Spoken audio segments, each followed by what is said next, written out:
welcome to a long overdue return to the PTB live watches, and what better way to do it than with NWA Hard Times 2, baby. Um, Great to be back, and we've just the live show has just started.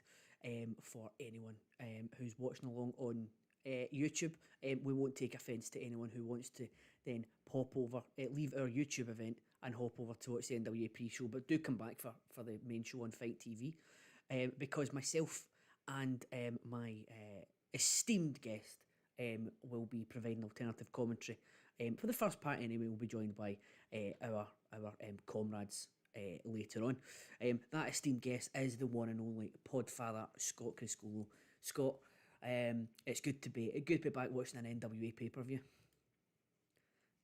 Kettleman, are you ready for some hard times 2 tonight? Callum McDougall, always a pleasure, sir. Welcome, everyone. I'm jacked, Callum. I mean, I said it on the Saturday special today, if everyone saw it on the feed today. This is the first one, for me anyway, that feels like a pay-per-view. You know what I mean? Like, and I said it to the doctor, all the pay-per-views that NWA's done this year, Back for the Attack, When Our Shadows Fall, Empower, NWA 73, great shows, but some storyline stuff, and then a lot of it felt like exhibition. And that's fine. They needed to get back in the groove. But tonight, Kettleman, this is big. Everything feels raw and emotional, and Billy is finally pulling the cord, and now we're gonna get shit going tonight. I am so pumped for the show tonight. No, I did. I did listen to. I did listen to the Saturday special this morning. I totally agreed with what you were saying with it being like a proper pay-per-view. Back for the Attack, as you said, obviously was like an exhibition type deal, because obviously it was them returning after the COVID shutdown and all that sort of thing, and then you have what was When Our Shadows Fall. It was sort of them getting back into it after their first lot of power. But this one, everything came out. NWA 73 was sort of their big return to it, because obviously they had their anniversary show, and it was at the Chase, and then it sort of kicked on from there, and everything seems to be and as much, one of the criticisms we had about the last ones were that they were like, you didn't know what the card was up until like they made a grand announcement, and I know Right. they did. I know they did it this time, but the grand announcement that Billy was making, it seemed like it all made sense. You knew that's roughly where they were going anyway. So yeah, I totally get on board with what you were saying. What you were saying there. I was nodding in agreement over my coffee this morning. Wonderful. See? So we tell people, crank up the coffee or the latte, and there we go. So hope everyone enjoyed it. Did he get the win? He did, yes. So on the first match on the pre-show, damn it, I wanted to call it. Doctor dissuaded me, but Mims gets the win on Jax Dane. I'm telling you, see, Doctor, I gotta give him crap when he comes on later, because he dissuaded me from picking his boy Mims this morning on the show, and Mims gets the win on the pre-show over Jax Dane. And I got to tell you something, Callum. Mims looks like he's trimmed down. He looks like he's getting some of that bulk off, and he's looking very, very trimmed down and swift in the ring. That was a good little sprint match right there. Yeah, I was going to say that he's looking in good shape there. So now going from and given that for the last 20 years I've watched the WWE, and normally a person who holds a Money in the Bank type thing loses earlier in the show, and what happens when they come back maybe later on in the show? Does that mean we might see Jax Dane after the main event tonight? Well, let me tell you something. I did say that to the doctor. I said, I could see Trevor Murdoch winning the match tonight and easily seeing Mike Knox just wrecking him at the end. And then Jax Dane coming out in the, as I said, the NWA version of Money in the Bank, cashing in his Champions Series shot and winning the title tonight. I could easily see that happening. So we'll have to wait and see what happens. But so it looks like next we have, is this the women's three-way? I think this is next. Wow. Looks like it, yeah. Who's Missa Kate? So she's the TBD. She's the DPD, yes. Yeah, so I think, Callum, that was supposed to be Lady Frost, but I think she must have got hurt. So this Missa Kate is going to be Natalia Markova's opponent, as our next match is the three-way for the NWA World Women's Tag Team titles. So this makes me think, Callum, that the main pay-per-view tonight will probably be a little shorter than we thought, because I thought it seemed like to me that just because they seem to be only pimping the junior heavyweight gauntlet match for the pre-show and everything else was on the main show. But that's obviously not the case. So, and now Tootie Lynn, one of Dr. G's of my favorites from the Chase tapings with Kylie Ray. I like Tootie Lynn. She's kind of like my, the out of nowhere that I'd never heard of before. I kind of learned a little bit about her from Steve Willie. But I think she's a great talent. So she's with Kylie Ray. And, of course, coming out shortly will be our NWA World Women's Tag Team Champions. And there they are, Allison Kay, Marty Bell, the Hex. Who do you like in this one, Callum? That's a very good question. I would probably see the Hex winning. Just sort of to, they're the only established team, and to sort of establish the championships. But I wouldn't mind Kylie Ray and Tootie Lynn. I wouldn't mind pulling out the win, because Tootie was we were all very impressed with her when we watched. It was in Power. She was in the Gauntlet. Yes, she was excellent in that. Yep. And Kylie's obviously a fun character as well. So it would be I could see them. Oh, what's this? Oh, it's a girl. Oh, really? Oh, okay. They're going to the podium, but out comes Taryn Terrell's team, which includes my beloved Genocide. They, of course, had a title shot on the Empower episode of Power and lost to the Hex. But Taryn Terrell's cutting a promo. Of course, she's unbelievably annoying, which I guess is part of her gimmick. But I think I want to make a T-shirt, Callum, that has the exasperated Kyle Davis look. Because that's the look. See, like that look there. That look should be on a T-shirt. The Kyle Davis look. So she's saying something. So I don't know. Maybe it has to do with getting the winner of the match. Or is she in the match? Are they in the match? Oh, I think they're in the match. That looks like it. Yeah. Oh, this changes everything for me, Kettle Man, because now I'm thinking, I think they may win here now. I'm feeling a little frisky here that I think, I don't know. I'm feeling frisky anytime I see Genocide, but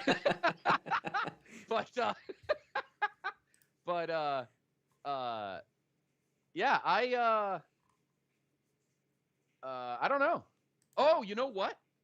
Genocide was one of the members of that Champion Series team, the one with Jax Dane and the Pope and all that. She was on that team. So she's cashing in her shot.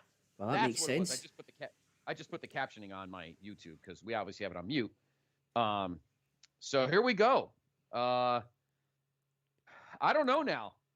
This might be the belt because Dr. G made a point, and I agree with him on the Saturday special today, that that he loves the fact that the NWA, because he's disgusted with how the WWE treats the belts. And yes, they're belts. He likes the fact that the NWA, has long reigns, but I feel like you can't go an entire pay-per-view with all retainings. A big one like this. I mean, like in WWE, you didn't have title changes every show, but I feel like this one you do. Mm-hmm. This one might be it. Now that my girl Genocide's in this match, but if you're watching on YouTube, everyone, and you're listening to us on Twitch, thank you, welcome. I always want to, and I want to say this right now, while I have a second.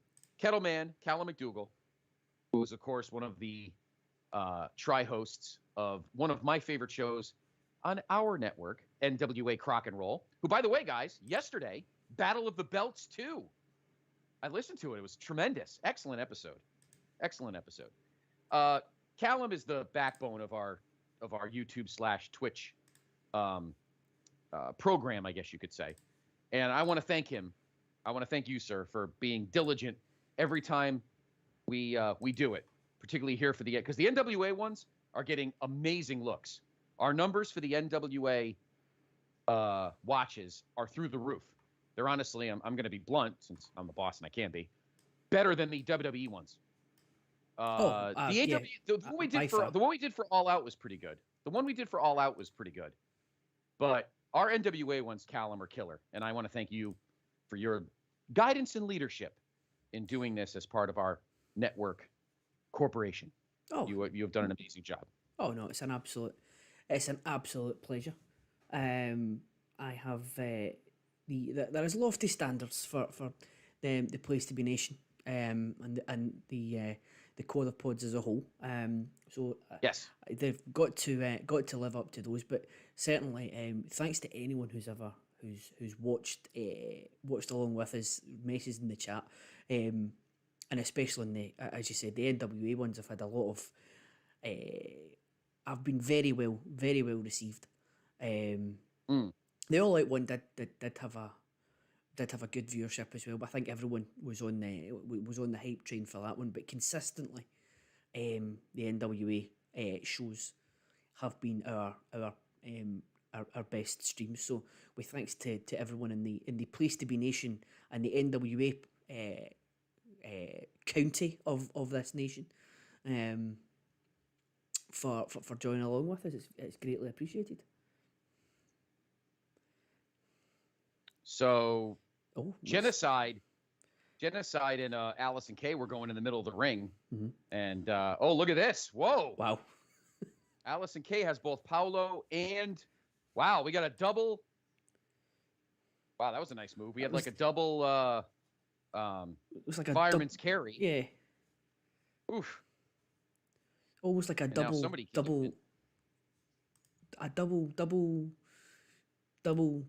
Samoan drop. Pretty close. Thanks to the drop kick by Miss Kate. I don't know. The Hex may survive this, but I don't know. Seeing Genocide and Paolo walk out made me feel kind of saucy for a title change here. We'll see. For those that are watching, by the way, on YouTube, the building's not full.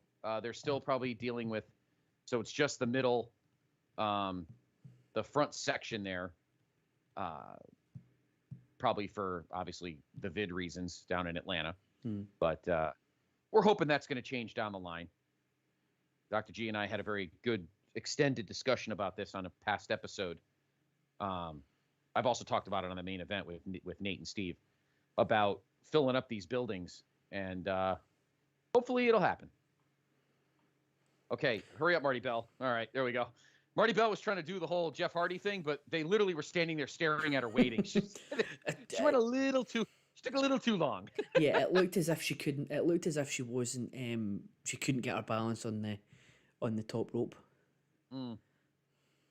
It's been fun so far. A fun match with a lot of action. In case you're joining us late, we already had one match in the books. Mims with a huge upset win over Jax Dane on the pre-show.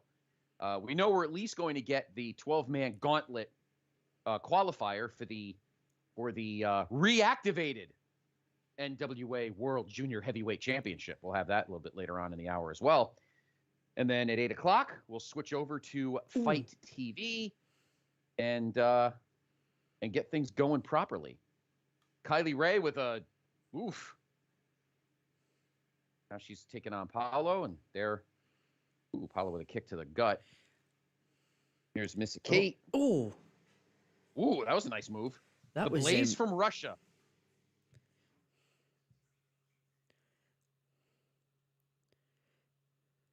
Wow. This has been all go so far. It's there's a lot of not been power moves. Yeah, and there's not been a lot of slowdown either. They've been going at a very nice clip. Yes, but I have noticed that even with like the smaller workers like Tootie Lynn, we're getting a lot of power moves. Yeah. Now Allison Kay, they're going to hit their finisher.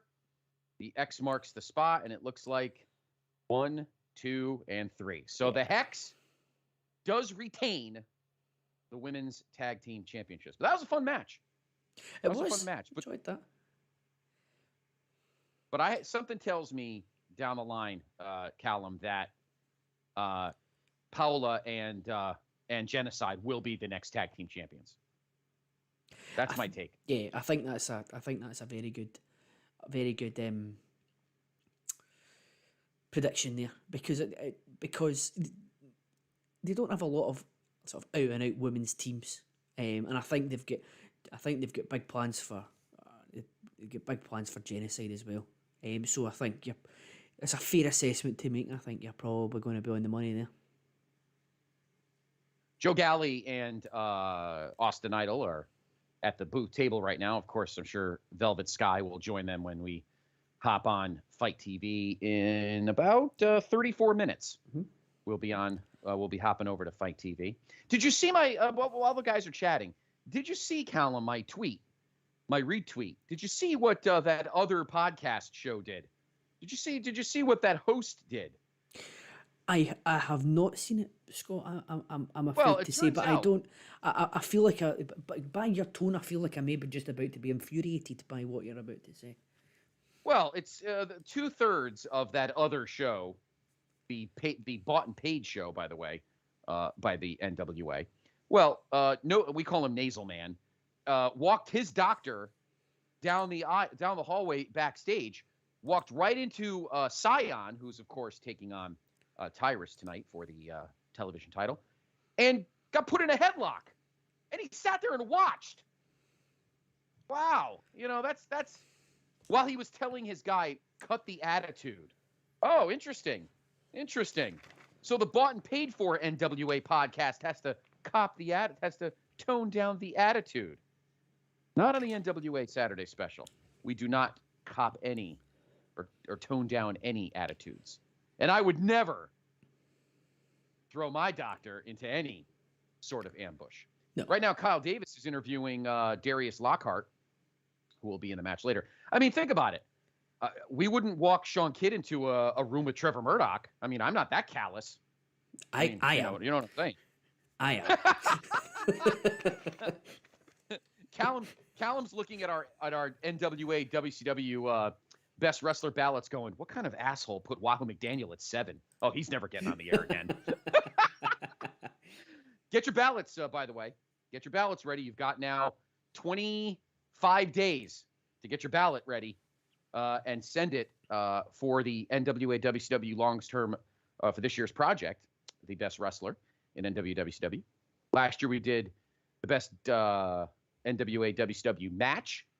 And this year we're doing a best wrestler, and then next year, well, we'll be quiet. We won't announce what next year's project is, but I think a lot of you will like it. So Kyle Davis right now is interviewing Darius Lockhart, who will be in the gauntlet match later on in the hour. Although he's not dressed, so have they switched things up? Now I'm kind of perplexed here, Callum. Because the certainly for what the impression that I got was that the gauntlet was the pre-show. But yeah, he's certainly not dressed. He's not dressed to compete. Well, the video that they had, the hype video for his debut, I think I sent it in our chat, Scott, was excellent. Yeah, absolutely. And I'm very excited that Billy Corgan has decided to bring back the junior heavyweight championship. I'm looking at the captioning, and Lockhart keeps saying "nation." Do you think he's talking to us directly? I think he is. I think yes. Now, yeah, Mr. Lockhart, I hope I'm not treading on any toes here, Scott. However, if you do wish to be on the Premier NWA podcast, I'm sure that Scott, you will find a place for him on the number one NWA podcast in the world. Absolutely. Yes, absolutely. Oh, who's just walking? Who's this? Oh, it's Jaden Roller. Jaden Roller, who got his ass kicked by Tom Latimer on the last episode of Power. He's now cutting a promo. He has a beef with Tim Storm because Tim Storm kicked the crap out of him, I think, a couple of weeks ago. So, and I don't know if they've. I'm looking at the chat, the live chat that's in, that's on the NWA YouTube page that we're watching just now. I think they've made reference there to the new show that's going to be starting, new weekly show that's going to be starting for the NWA. I think the debuted or they certainly taped a lot of it last night. So more NWA content coming. That's coming our way, which is only a good thing. Oh, that's always a good thing. So, all right, well, here we are now. The 12-man gauntlet match begins. Looks like it kind of looks like a Royal Rumble. 2 men start, and every 90 seconds another guy comes in. So it looks like Luke Hawx is the first guy. Now, the winner of this gauntlet, to let everyone know, will take on the winner of the match later tonight on the main show between Austin Aries and Rhett Titus. The winner of that match will take on the winner of this to face for the Junior Heavyweight Championship. So here's Ricky, and I was about to say Ricky Morton. It's not Ricky Morton. I wanted to say Ricky Morton for some reason. Ricky Morton might have done good in this tournament some time ago, but I think the guy's related to Ricky Morton though. Is he not? Is it not his son? Or known Ricky Morton, probably his grandson. That must be. I think yes. I believe so. Yes. I have to look into that. Anyway, he and Luke Hawx are starting first. So they are the first two. And it looks like every 90 seconds, a new competitor comes in. Now, Callum, we have another TBD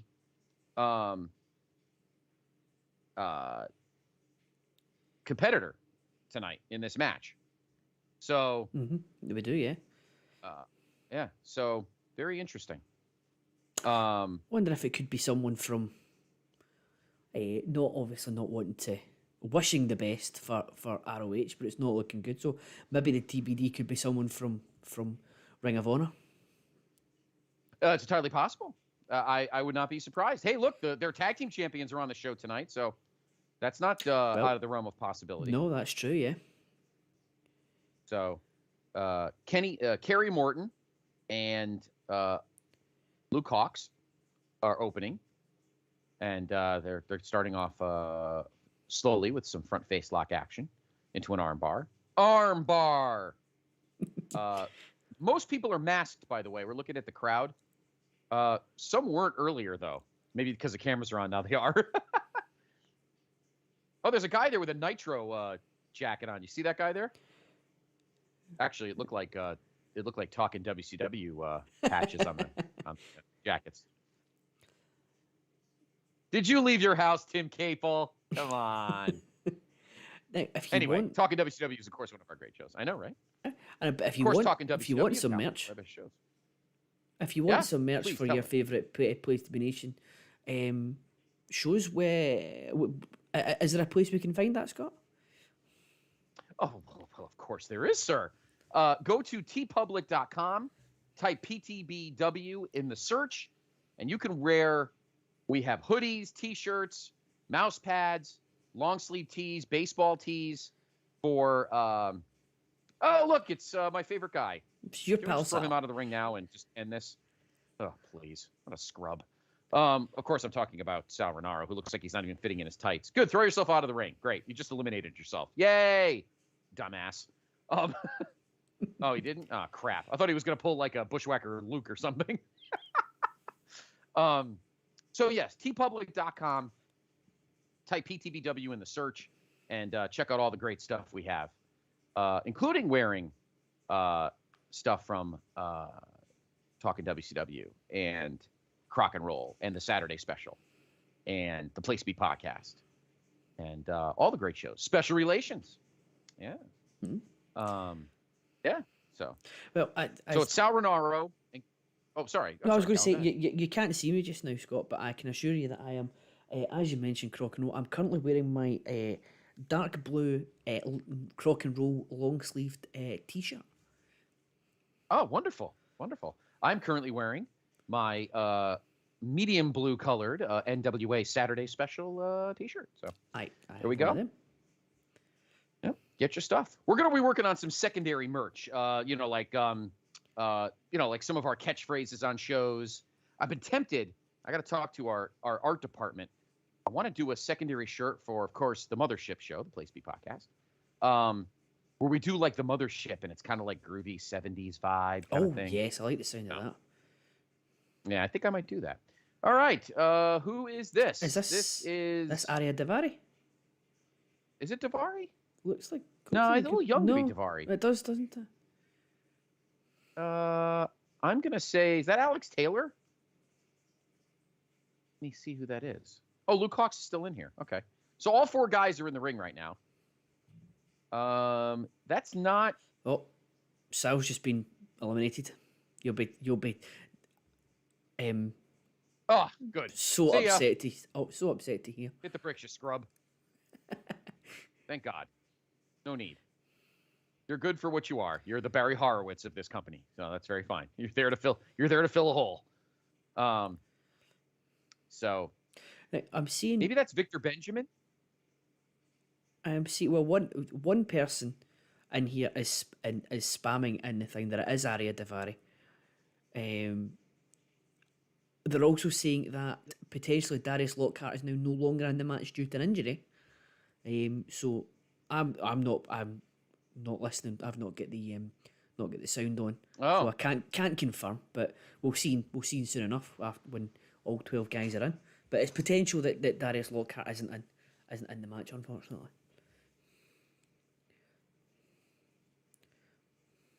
Welcome to Michael Spikes on the Twitch chat. And this Ben 1980. Who the hell's that guy? Ben L 1981. Who's that guy? Never heard of him. No. You neither? I didn't think so either. He's certainly not a special relation of mine.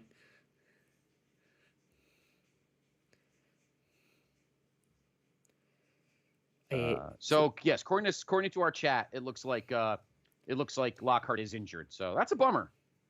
That's a bummer. I was looking forward to seeing. So Sean in the chat is saying that Ricky Morton is taking his place. I wonder if he's saying that because we said Ricky Morton. Maybe it is Ricky Morton. That would be funny if it was Ricky Morton. Well, does it come? Luke Hawx's son PJ's in the match. Ricky's going to come out now, so you have the Mortons against Hawks Airy at this point. I will place a friendly wager that Ricky Morton's going to be the next guy out. That would be very funny. Sounds like I can't confirm because we have it on. I'm trying to watch it on the captioning, but from what Joe Galley was saying, there's going to be some 4-way match for this belt down the line. So I don't think I'm not sure what we're going to have in terms of how they're going to play this out, because you know how Billy is. He has to like mishmash all this stuff. Yeah. Yes. C.W. Anderson. C.W. Anderson. Love him. Is that what's his name from ROH? That's Silas Young that he just walked out with. It could have been. I did not. I didn't. Oh, no, it's George South. George South? Ah, thank you, Sean. George South. Okay, thank you. George South. Wow. I thought it was Silas Young. George South. That's crazy. Sean's marking out. So am I. I saw something. Pretty awesome. I saw a thing on Twitter earlier on, and it was it showed someone who was on commentary for the taping. I don't know if you saw it, Scott. Who was somebody was doing commentary for the new show that they taped yesterday. Former NWA champion Raven. So they're bringing in some some of these more experienced name guys. So interesting to see where that goes, because Raven's a clever guy. He knows. He has forgotten. He's one of these guys who's probably forgotten a lot about wrestling, more about wrestling than I will ever know. Huh. Of course, Raven won the NWA title when he was in the early days of TNA. Here's Alex Taylor. He's in now. He's just wasted 3 seconds. I love Joe Galley. What a putz. What a bozo. God, C.W. Anderson. Where did I see him last? I think I saw him on an ROH. Was it? Did I see him at the G1 Supercard? I have to double check when I saw him last. Well, you would have heard some brief mentions of C.W. Anderson in the excellent Extreme Resurrection podcast that's on this show on the wrestling feed. Yes, absolutely. Second Tuesday of the month. James Grunberg and Michael Cook with Extreme Resurrection. C.W. Anderson just pinned Alex Taylor with a meaty spine buster. If Sean's listening, I'd like to ask him. He's going to join us in a little bit. If we do see Denny Brown tonight, I think we need to have a Best of Denny Brown episode of NWA Crock and Roll. That's what I'm thinking. The Best of Denny Brown. Well, Sean has promised that there's going to be a lot of Denny Brown coming up in 1986. So there is. Look forward to that. Because we watched... I know what you're not looking forward to. Just want to quickly, Callum. I know what you're not looking forward to at late 1986 is the guy that ends up beating. Here's Hamas. This is my pick. This is my pick for winning this match. Homicide just came in. I know you're not happy. As Sean says, book it. I know you're not. I know you won't be happy later in 1986, Callum, when a certain guy defeats Tully Blanchard for the national heavyweight title. I think you know who we're talking about. He doesn't, does he? He does. Oh no. Yeah, sorry. I probably broke the. I might as well tell you now. Sean's probably gonna be like, "Man, you shouldn't have said anything." But I know. I'll make sure that I'll make. I might have saved you, Sean. Him knowing you ahead of time might be a bit. Yeah, but good news is, they do of course eventually merge the national title and the U.S. title in '86, and it doesn't go the way that it doesn't go the way that you're hoping it does. It doesn't. So, all right, C.W. Anderson just got pinned. Yeah. Taken out by Baby Morton. I love George South. George South's jacket is awesome, by the way. He's got a Dallas Cowboys patch. He's got an old school. He's got. Sean's mad at me now. He's got a mid-Atlantic patch on. So it's pretty nice. And meanwhile, Homicide's using his vest. Don't worry, Sean. Callum will probably forget in about 5 months. Don't worry about it. Here is, I believe this is Victor Benjamin. Yes. I like his hat. Wow, he's in good shape. Yes. Yeah. So Victor Benjamin's in the match now. We still don't have the TBD, because obviously Ricky Morton's not the TBD because he's replacing Darius Lockhart. So we still have the TBD to Ah, think about. the somebody in the YouTube chat on the NWA page that I'm watching is saying that Victor Benjamin is Mr. Lady Frost. Yes. So Yes, yeah, so he is. you have both the Benjamin Frosts in the NWA. He's a big guy. Yeah, he is.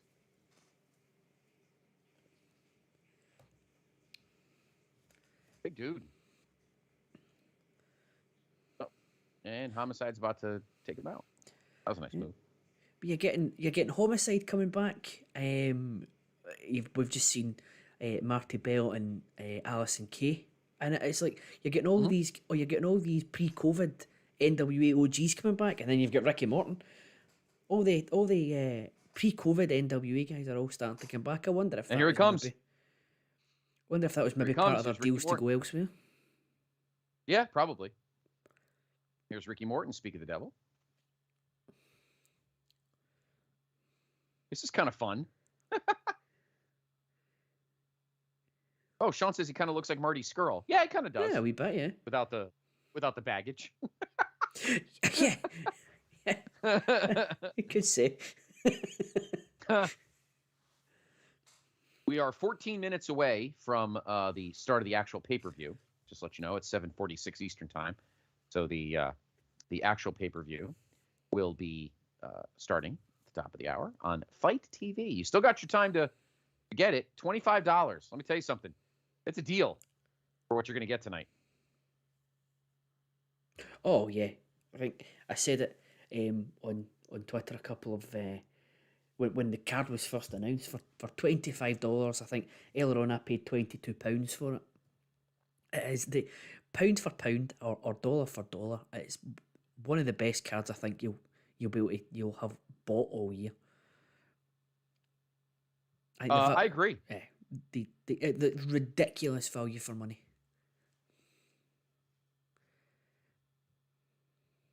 A lot of gold on the line tonight. That's a big thing for me. A lot of gold on the line tonight, and to your point on the Saturday special earlier on, it's gold from 3 different companies as well.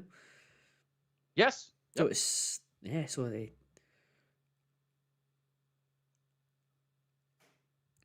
Impact women's Impact knockouts, the Ring of Honor tag, and then you've got all of the.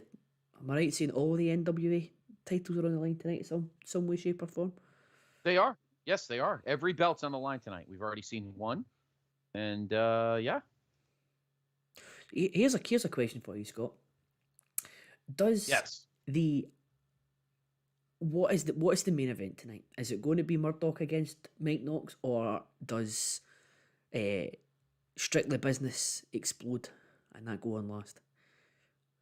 You know what's funny? Callum. I didn't bring that up. It's funny. After we finished recording, I didn't bring that up with the doctor on the show. Will it be Aldis and Latimer in the last match tonight? To me, that depends on what they do in the title match. If you're going to have a cash in, I can't see it not being last if that's their plan. So I'm not sure. The only way I could see Aldis and Latimer being last is if something big happens, like a run-in, or we get some kind of like surprise or something. That's the only time I could see that happening. Mm-hmm. And here is Jamie Stanley from the Rude Dudes is in there right now. I think he's the last one, actually.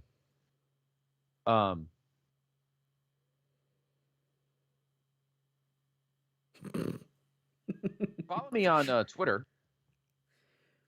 Follow the brand on Twitter at PTBN Wrestling. I'll be giving updates all evening on the show. You'll be hearing me typing because we break the fourth wall here. We hide nothing. Well, no, that's That's it. It's not. We're watching. We're watching along with. We're watching along with you. So it's not. So if you hear us going about our Twitter business, then that's what it is. Yeah, I concur. I'm not. I'm not. I was going to say. I'm going to say it's not polished, but it is. It is. It's far from not polished. But we are watching along with you. We're just doing exactly the same thing as you'd be doing in your living room, or wherever you're watching the show. Oh, there's another. Let's look. It's down to. Oh. All right. So, Kerry Morton wins the. Or does he? Oh no, Luke. Oh no, he just pinned Luke Hawks. Here's the son PJ. So I think it's down. Oh, Homicide's still in the match. Okay, there were a couple guys left. I thought that this was it.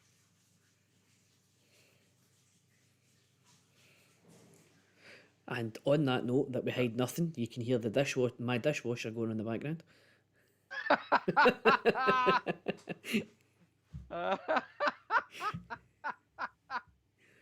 That's okay because it's just like it's like when they were booking booking ECW back in the day while Paul's mom is ironing and making dinner. Well, yeah, that's it. Yeah. You're Paul Heyman. I'm Joey Styles, and we've got there you go the dishwasher on in the background. But I believe, much like ECW at the time, we're also creating greatness.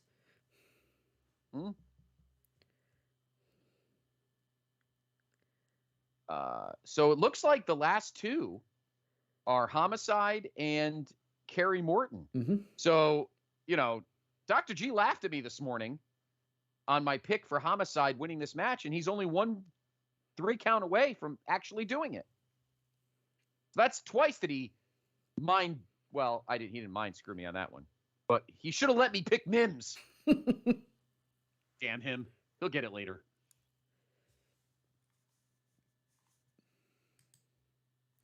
Is the Markovian flag still hanging from the rafters? I didn't know it. I didn't see. It is. There's the old flag of Union Jack. A couple others. Is that Mexico? I think. Yeah, I didn't see the Markovian. It is up there somewhere, because somebody put it on. Somebody had put it on yesterday when they were there at the taping for the new show. It is flying somewhere. I'm looking forward to them announcing what the new show is going to be. I'm sure we'll get something about it tonight on the pay-per-view.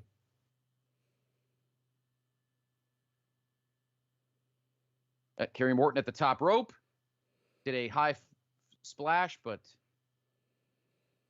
Homicide kicked out. A discombobulated big crossbody. That must have been missed it in the corner. Here comes there's Homicide. Hit the suplex. Clothesline. He's killing us. He's beating the hell out of this guy. Yes. But Kerry Morton keeps kicking out. So Kerry Morton is hanging in there with arguably one of the greatest, cruiserweight, junior heavyweights in the last 20 years. Mm-hmm. Of course, he was one half of the tag champs in Impact, right? Wasn't it him and Hernandez? Yes. It was, part of LAX. Yeah. He's a former Ring of Honor World Champion as well. So he's been that is correct. Been around, yeah. That is correct. And again, it's just oh dear. I was going to say. I don't know what that was. I don't know if that was his old finisher, but yes, thank you, Dr. G. Your boy got it. Homicide wins the gauntlet match. You're welcome, Dr. G. He thought the TBD was going to win. The TBD did not. I could have been 3-0 so far tonight if he let me pick Mims. Well, no, I did understand his logic that TBDs do tend to win these sorts of things, but having a guy like Homicide and big name in there, so it was I would have gone. I would have gone homicide on my pick as well. Mm. So Austin Idol and Joe Galley are jacking at the table. I don't know what he's talking about. He's waving his arms. The hearts of everybody here. Time for a loser. Oh, Kyle Davis at the podium. Oh, We'll be switching over. We're about 6 minutes away. Who's joining us at the podium? It is aha. There he is. The National Treasure. Nick Aldis, who will be facing Tom Latimer later tonight. I got to tell you something, Callum. Well, we'll ask the guys as well. We know Sean will hopefully join us early in the show. Depending when the doctor joins us, we'll ask him too. Maybe this is the last match. It's got that feeling to it. I don't know. It's been running since since just after NWA 73. It was one of the first powers after the pay-per-view, and I'm only thinking because Murdoch and Mike Knox has only been going for a couple of weeks since by any means necessary. So one of these, I think this is the match that's been built up. This is the match that your long time NWA fans have been waiting to see. This is sort of the mega powers exploding on for the NWA. So I think it's got a chance. I think it's certainly got a chance.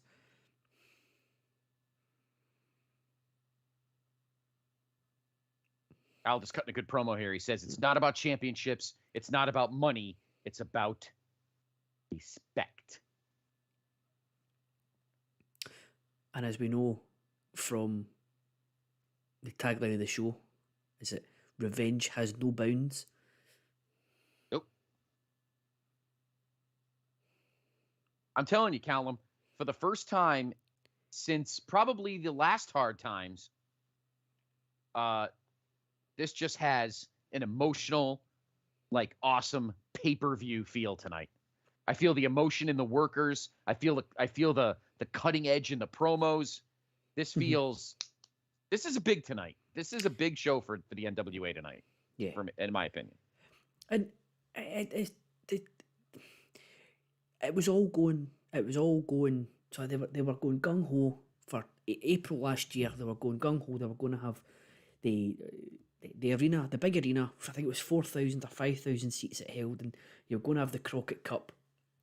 And it was just going to be in it. That was just like everything was ticking along nicely, and then, we all know what happened at that point. Yep. And then we've got the big reset. So it takes some time. They've had to come. It's a brand new roster. They've had to create all the stories from scratch. They've just had to keep chugging along and slowly but surely. I think you're absolutely right. They've been building momentum as they've gone. And now this is sort of them hitting. They're now in full gear, to coin a phrase from another company, and they're just going full steam ahead. And this is that. Yeah, this is it. This is the big show feel. And this is them finally. And I can understand why it's taking them this long, but this is them finally hitting back up to where they were in April pre-COVID. But this is the feeling that the Crockett Cup, I think, probably would have had. Yeah, that I agree with you on. Yes. That show, it sucks because I feel that was the show that the NWA could have really pulled the ripcord and become second tier instead of third tier in terms of North American wrestling promotions. And the fucking vid just ruined it. Like it ruined everything else in our life. So, but I think, and listen, right here on the Saturday special, Dr. G and I did kind of give Billy some shit last year about that. Where are you? Enough of your music. I mean, I love Billy Corgan's music and I love the Pumpkins, but we're glad you have an album. Your songs are nice. We want some wrestling. And then, the deal with Marquez and all that crap. And those garbage shows that Dr. G and I had to sit through and do recaps every week of UWM Primetime Live, which, you know, we had a lot of NWA the first week, and then I think we had one NWA match in the next 5 weeks or something. And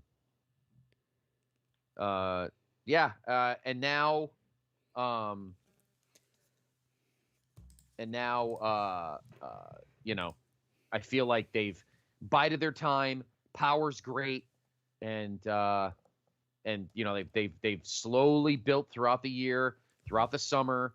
I feel like NWA 73 was a big show. I think Empower was a big show, but this one has that real gritty, angry, tension-filled pay-per-view feel like we would get from old school. Like, this has kind of a Crockett feel to it for me. It has a Crockett. No, It's not at the Omni. It's not at the Charlotte Coliseum. It's not in Greensboro. But I still feel like it has that old school Crockett feel to it. It really does. And I have already moved over to Fight, and we are 15 seconds away from the start of I don't know, Callum. You and I both do it pretty well. So, Hard Times 2. I appreciated you putting the Hard Times promo at the end of the Saturday special this morning. I listened to right? Oh yeah, I had to. I listened to it at least 3 times. Oh, it's tremendous. Oh, it's just excellent. It's tremendous, absolutely tremendous. I know it's a favorite of Sean's. It's a favorite of the doc. It's a favorite of all of ours. It's one of the greatest promos ever cut. Of course, for those that are newer, it was a Dusty Rhodes promo cut in the fall of '85, leading up to arguably one of my favorite pay-per-views in the history of the universe, Starrcade '85, Flair and The Gathering. Isn't that show just awesome, Callum? Just top to bottom. Just top to bottom. Oh, it's wonderful, and we obviously had the pleasure of speaking about it with you on the the Saturday special. It was almost about a year ago, just before Christmas last year, was it not? Yeah, on Crock and Roll. Yep. Yeah, the 3 or the 4. Oh, it's excellent. You can't say enough things about it. Enough good things about it. It's one of these.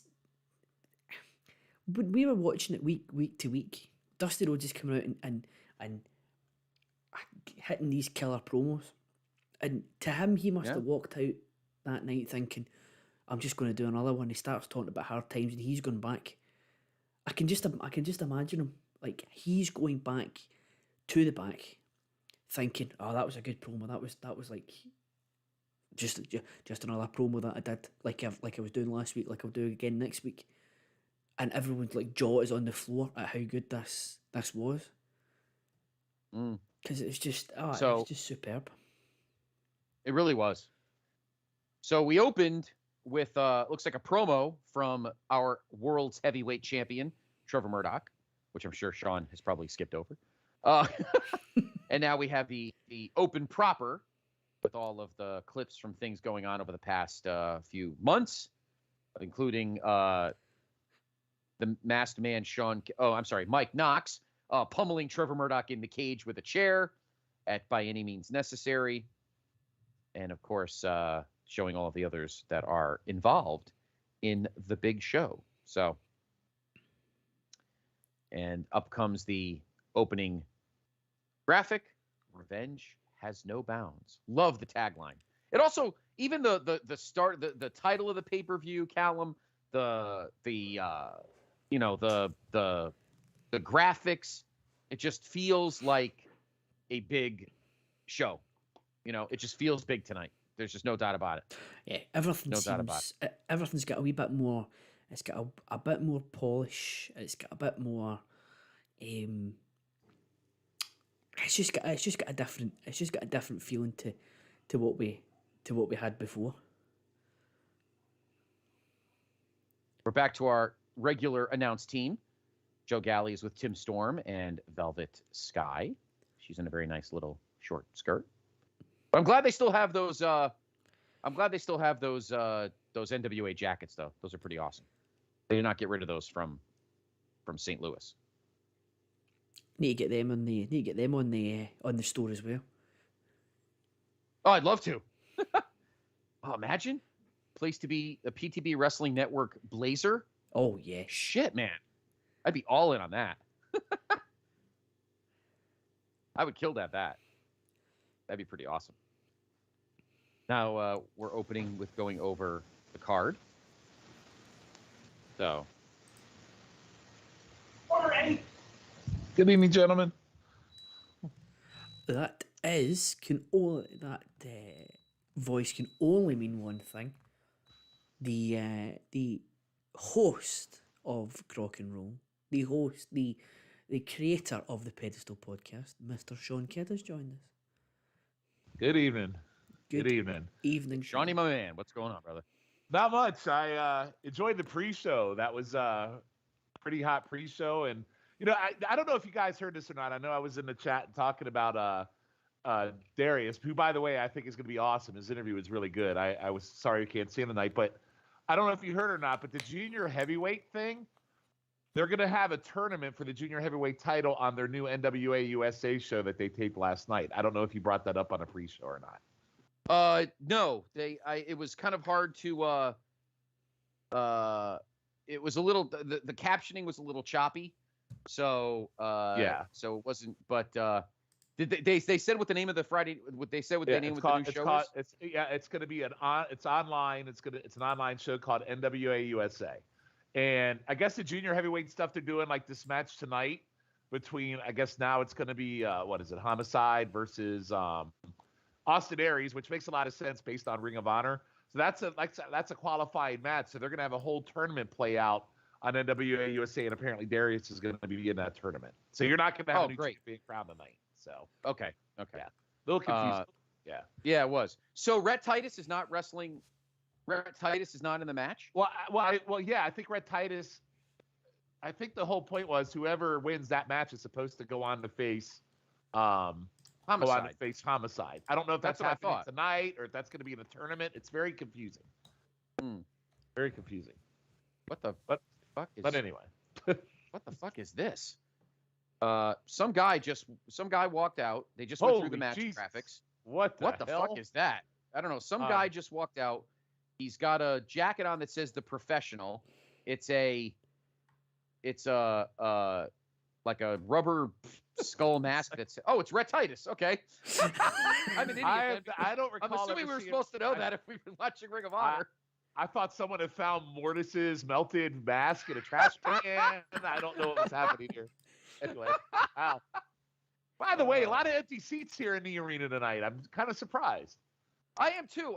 I had a weird feeling that it was not going to be full, but I thought I had a feeling that they were at least going to at least fill the one side, but they really pretty much just filled the center. And there is Austin Aries. So the winner of this match will face Homicide, I guess. I guess tonight or maybe in the tournament. It's very I don't know. Yeah, I don't think they're facing tonight. I think it was just the two qualifiers. I don't think they're wrestling tonight. But if they're having a tournament, what the hell was the point of this qualifier and this match? I'm totally confused now. Are they like the top seeds? Do they get to move on and skip? Like, is this like Hogan Andre at WrestleMania 4? Like, I'm totally confused on what the. One thing about Billy's got to sometimes not book over his head, and I feel like he might be kind of booking over his head here because I'm not quite sure. His booking confuses me so much. Like, even with Dane tonight losing to Mims, which I'm good for Mims. That's a great victory, but they had set him up. He won a big cage match, and they set him up as this world title contender, and then he's curtain jerking, and he's losing to Mims, and I would thought we would have got. I thought for sure Dane versus Murdoch would have been our main event tonight. So I don't know what he's doing. I have no idea how Billy books. I'm confused. So yeah, I'm confused as well. I mean, they could be, Sean, kind of doing what they did at New Year's Revolution 2005 when Edge kind of half-assed that match with Ric Flair, and then came out of nowhere at the end and beat John Cena. So. I'm trying to make you feel better, buddy, because we all know how you feel about. Do we have Dane? So correct me if I'm wrong. Dane has a cash in for a world title match, correct? Here are the people. It's Dane, Scion, the Pope, and Genocide, they had the cash-ins because their team won the Champion Series. Genocide used hers tonight as her and Paulo put themselves in that three-way, which the Hex won anyway. It's a really good match, by the way. I enjoyed it. It was a great match. Yeah. Yes, I did too. So Dane's got a match. Sion's using his. He's using his tonight, isn't he? So my gut, so here's my spoiler. Here's how I feel. I am praying to God Murdoch does not walk out with the title. He will not lose it to Knox. He's going to lose it either to Dane or he's going to lose it to Pope. Tonight. Interesting. That's my prediction. Yes. So, all right. Well, that's my prayer. I will. You and me both. I will give my prediction, but first, Dan in the chat from the YouTube, from watching it on YouTube. So for anyone who doesn't know, we're simulcasting last Nitro style. We're on Twitch, we're on Facebook, and we're on YouTube all at the same time tonight. Dan over on YouTube is saying that the junior heavyweight tournament final is at the next pay-per-view. So they sort of indirectly announced that we're going to have a next pay-per-view. It must be coming fairly soon if there's going to be a tournament final at it. So the tournament's going to play out on their new online show, which is kind of cool. I'm digging that a lot. That's awesome. I'm digging that too, which makes me think, because the doctor and I said on the Saturday special that we thought the next pay-per-view would be in March because they feel like they do this quarterly thing. But I agree with you, Callum. This tournament's not going to go 3 months. So, I don't know, man. That's been 3 months since the last pay-per-view, and here we are. I mean, I don't know. That is true. And that is true. But that tag team tournament did go on for like 6 weeks. So maybe. I don't know. It's been a fun little match so far. No, really, and Austin Aries is kind of like a pariah in the wrestling world here, so kind of surprised to see him here in the NWA. Not that I mind. I've always enjoyed his work. He's just kind of a dick. He's CM Punk without the cachet. Yeah, there you go. That's pretty much what he is. Yeah, that's a good way to put it. It's a very good way to put it. He's Dollar Tree. He's Dollar Tree CM Punk in that aspect. Yeah. So Dan is giving us more information. So thank you very much, Dan. Okay. Unfortunately, we're listening without the sound. So Homicide moves on to the final with his win. So does that mean? Oh. Does that mean then, Dan? Wow. You've obviously heard what the tournament's going to look like. So is it going to be Homicide versus the winner of this match versus the winner of the tournament that's going to happen on the new online show, and it'll be like a 3-way final? Yeah, I don't know. Maybe. Because we do know that Billy loves a 3-way. I know Dr. G said it on the show today. He's like, Billy loves having matches with like 50 guys in it. Yes. It's crazy. Well, who are we kidding? Denny Brown's going to come back and win the whole thing. So who are we? I said, Shawnee, I said before you came on, I said, nothing's going to mark out Sean more than if whenever this tournament is, out walks Dave. Because it's got to be Denny Brown, Nelson Royal. Come on, Lasertron. Man. All those guys. Lasertron. Steve Regal, the other one, the other Steve Regal. Oh God, it's so great. Okay, so it's been a fun little match. Denny Brown walking out with the Burger King title would fucking pop me more than anything. I'm telling you right now. Yes, I have a feeling it's not going to be the Burger King title because the belt they had been using before it was deactivated when Billy bought it was it looks like the current belt except the leather is orange, and it actually says Junior Heavyweight Champion on it. So that's the one I have a feeling they're gonna. I feel like that's a big miss, but that's okay. I would kill for the Burger King. But there will be a lot of Denny Brown coming up on Crocker Roll because he has some matches with. I think we have like 2 Arn matches. We have a lot of matches coming up in '86 with Denny Brown in them. So yes, yep. Okay, so Dan says that the tournament will be a 4-way, so it's not really a tournament. Billy, would you get your terminology right? Come on. Oh. So where's Dan getting all his info? Because I feel like he's full of knowledge. So thank you for that. It's really good to know. Yes, thank you, Dan. My captions Thank you, are not Dan, working very on much. Fight, so it's very hard for me to figure anything out. No, you're right. I tried to have it work too, and it wasn't working. I just got unknown, so I don't know what language I'll be. Oh, jeez. I've just So I been... wonder if they'll announce the. Oh, sorry. No, Tom, on you, go no, on you go. No. No, I was just gonna say I'm wondering if tonight they will, number one, do a graphic for the new show. So it'll be on YouTube, I assume. Then, Sean, I'm It assuming didn't this say. It NWA just said online. USA. It just said online. I think it's. I Yeah, can it'll look probably. it up. Yeah. Yeah, it's probably going to be a YouTube show, I would think. Kind of like AEW does with their 37 match darks, and I'm wondering if they do announce because if Joe Galley made a point to say the next pay-per-view is the final, then they obviously already know, and I can't see them not announcing it tonight. So here's the news. There's a news story on it here. So the National Wrestling Alliance is launching a new show to be available on YouTube called NWA USA. The first season of the new show, the whole first season was taped last night. And the long taping completed short storylines that feature stars new and old. It was capped off with a bout between the 65-year-old Ricky Morton, accompanied by his son Kerry, against Austin Aries. Wow. That's the main event. Yeah. That's interesting. Yes. Okay. All right. Yeah, so it'll be on YouTube, and that'll be one of the matches. Okay. So I wonder what day they drop it. Dan has Hopefully confirmed. between Tuesday. Dan has confirmed it is a 4-way. Yeah, the tournament final is the 4-way. So it looks like we're getting the winner of this match against Homicide.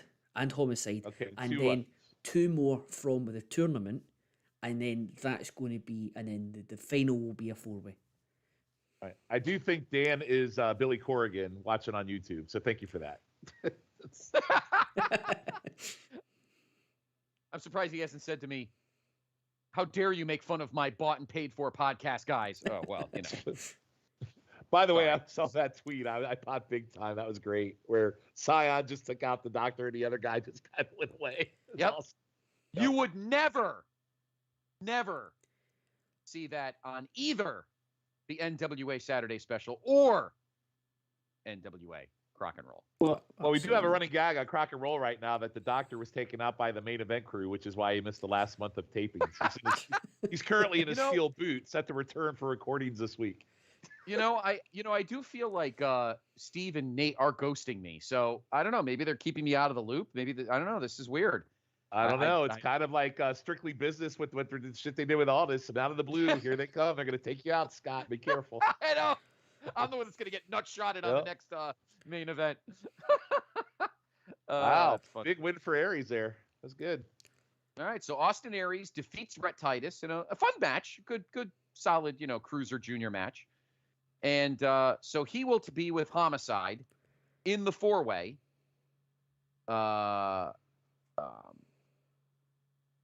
We'll have that next pay-per-view.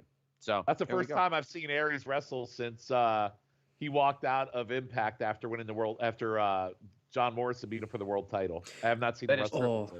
Yeah. Yes. Yeah. It's a good match. And look at Aries there, a little bit of sportsmanship. So I'm surprised. Yes. You don't see that often. No. Especially not from him. Oh, I love the jacket. Shawnee, while the table's talking, what were your thoughts on the Hex retaining the women's tag titles? Good match. I thought Genocide and her partner were going to win. But yeah, Me too. I mean, when they came in, I thought it was all over for the Hex. But yeah, I thought it was a pretty decent match. There were a few botchy spots, a few cringe stuff, but overall, I thought it was pretty good. I enjoyed the whole pre-show. I thought the opener was good. The tag title match was good. The gauntlet match, I thought it was all good.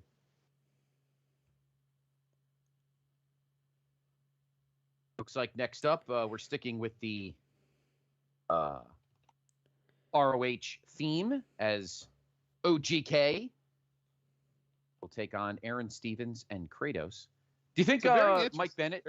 Very interesting that okay, we all know that Raw is done after their next pay-per-view, which is, by the way, next weekend. And it's very interesting to see their belts. And by the way, they're scheduled to defend those tag belts against the Briscoes next weekend. Just FYI. Interesting. But I am also glad that they are defending them against this team, because to me, this is I mean, let's be honest. This is the NWA Tag Team Champions that we call our champions. I mean, I know we have our new champions, but these guys carried the load for a long, long time. So Yeah, they did. They absolutely did. Interesting T-shirt that Aaron Stevens says "Control your narrative." I don't know what that means. Is this some kind of veiled weird shit? I don't know.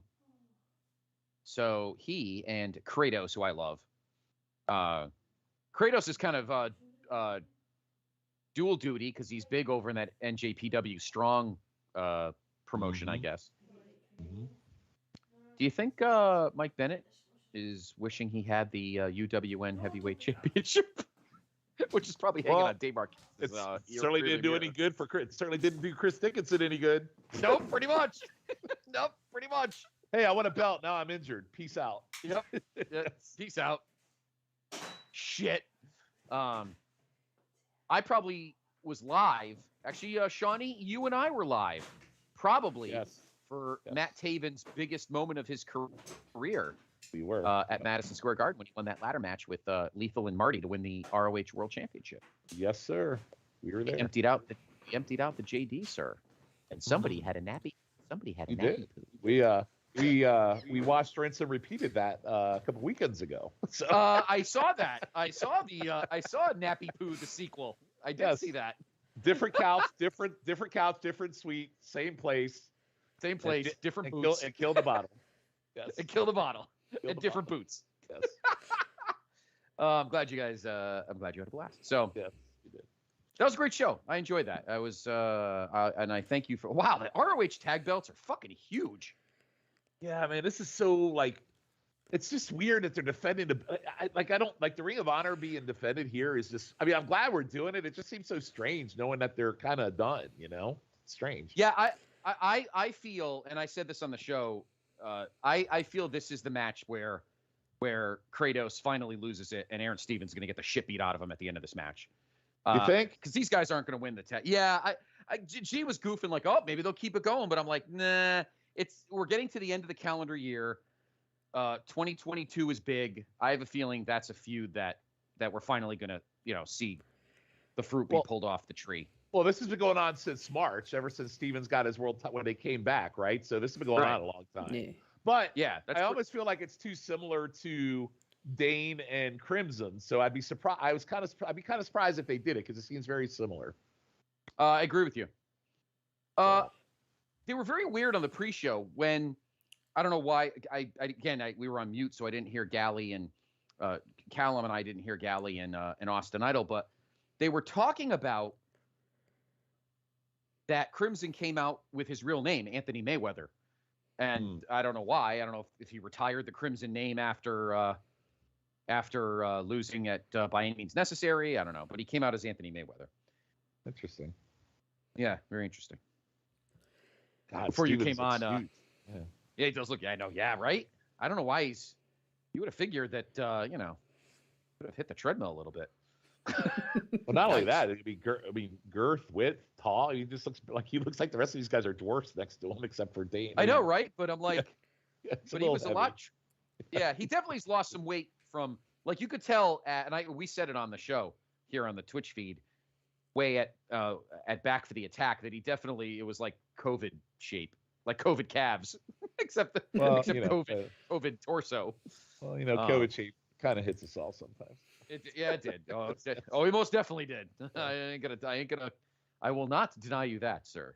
So, but yeah, you and I was honored to be with you on that night, Shawnee, because that was the first time I'd ever been to Madison Square Garden for a non-WWE show. And shit, for me, it was the first time I'd ever been to Madison Square Garden. So there you go. Yeah. Hey, look, I only go for big things. That's why I'm the pod. I've only been to MSG for 3 wrestling shows: WrestleMania 20, the Raw / Saturday Night's main event from the summer of 2007, when Triple H was coming back to face Booker at SummerSlam, and Steve Austin came out for Saturday Night's main event, and the G1 Supercard. So. Yep. I've been back there twice since, so I've been there 3 times now. So I've been there for a ton of concerts. I've been there for a couple of Ranger games. It's MSG, folks. You got to go. Yeah. I am looking forward to right in our good friend Jay Arsenio D'Amato's backyard, to the new building in Queens in Belmont. I think it's called the UBS Arena. That's where the Islanders play. I believe, I don't know if it's Nassau or if it's that arena, but I think, did it just happen? Oh, maybe it's this week. I think it's this Wednesday that AEW has Dynamite from. I think it's from that place. I think they were there last. Weren't they there last week? Someone was in Long Island. Was it last week? Someone was. Okay, no, they were in Raw. Raw was in Long Island last week. I think. Raw was in Long Island, and then Dynamite is there like a week or two after Dynamite, and they're taping Rampage at the same time. Same place, not the same building though. I think so. I think it's the same. Really? Raw was at Nassau Coliseum. Right. Dynamite is at the new UBS Arena, which is near Belmont Racetrack. Okay, got it. Yeah. Dr. G and I were going to try and get tickets, but oh man, nice suplex there by Dane. That was nice. Very nice. You guys talking about Madison Square Garden reminds me of the one and only time I've been to MSG. I went to see a Rangers game, and it was the last year that Rangers got to the Stanley Cup, and they were on they hadn't lost at home in 15 games. They were on this really long unbeaten run, on a great run, and I went to see them. They're playing the Sabres at Madison Square Garden, get beat 4-1. So I feel like I was the reason why one of the last times that Rangers get beat at all that year, and it was because I was there that night. That's funny. Not the Rangers you're used to in your home country. No, very different. Very different to that. Do they share the same colors though? Isn't Rangers blue and red in Scotland, right? It is, yeah, that's what I thought. And it's very strange. I always get this. Celtic's big for a long time. Celtic's big player, or one of their most famous players, is a guy called Henrik Larsson. So when they were going through New York and you see Rangers pubs chanting on Henrik, it was very strange for a family from Glasgow to hear Rangers supporters chanting on a guy called Henrik.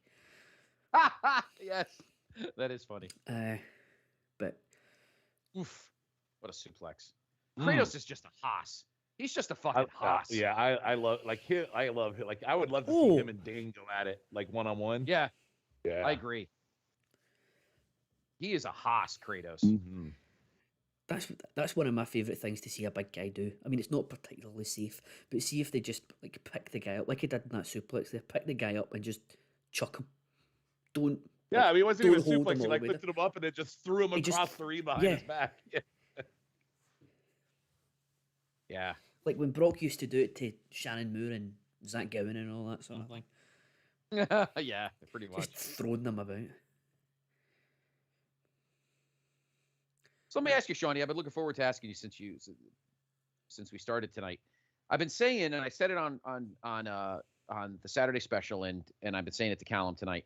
This is the first time since pretty much post-COVID that, or the reboot, I guess, that we have like a pay-per-view feel.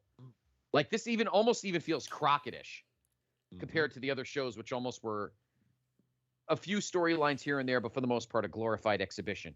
I feel like this actually has some teeth to it finally. You know what I mean? Yeah. Listen, I thought the Chase show was really good. I really enjoyed that show overall. And you're right. It's kind of like Empower. That was more about, I listened to this show this morning, but it was about showcasing the women. NWA 73 did have some storylines, but you're right. This one feels like, you know what? You got some big matches on here. You got some big talent on here. It does. It feels very almost like territorial with some of the matches because you got Ring of Honor, you got Impact here, you got indie workers, you have main NWA stars. It feels very much like maybe almost like a Starrcade 86 type pay-per-view where you got different people.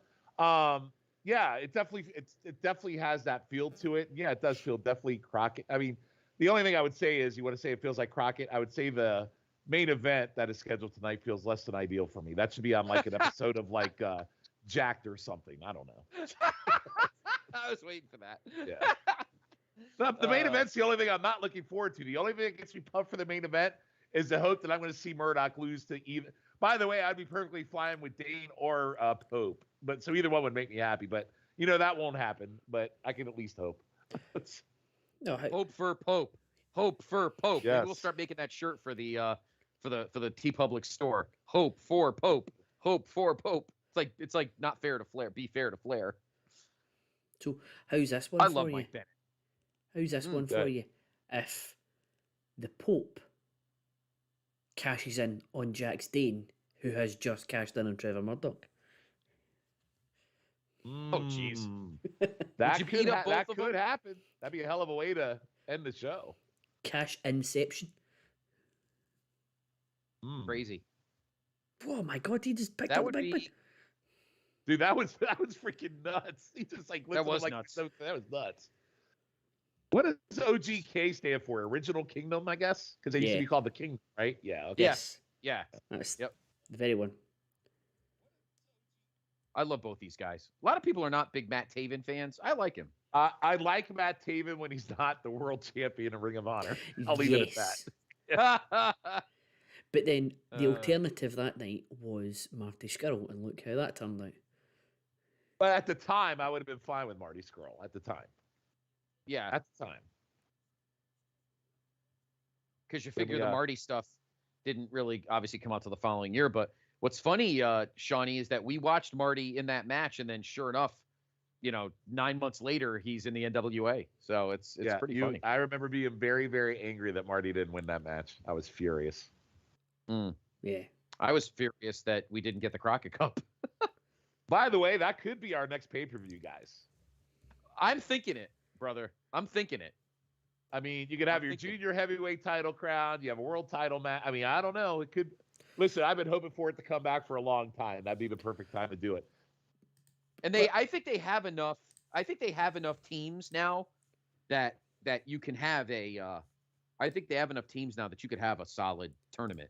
Oh, 100%. And if they could go to, if they like pull from Impact, or they could, obviously the Ring of Honor guys can come in and be in a tag team here now. There's no Ring of Honor.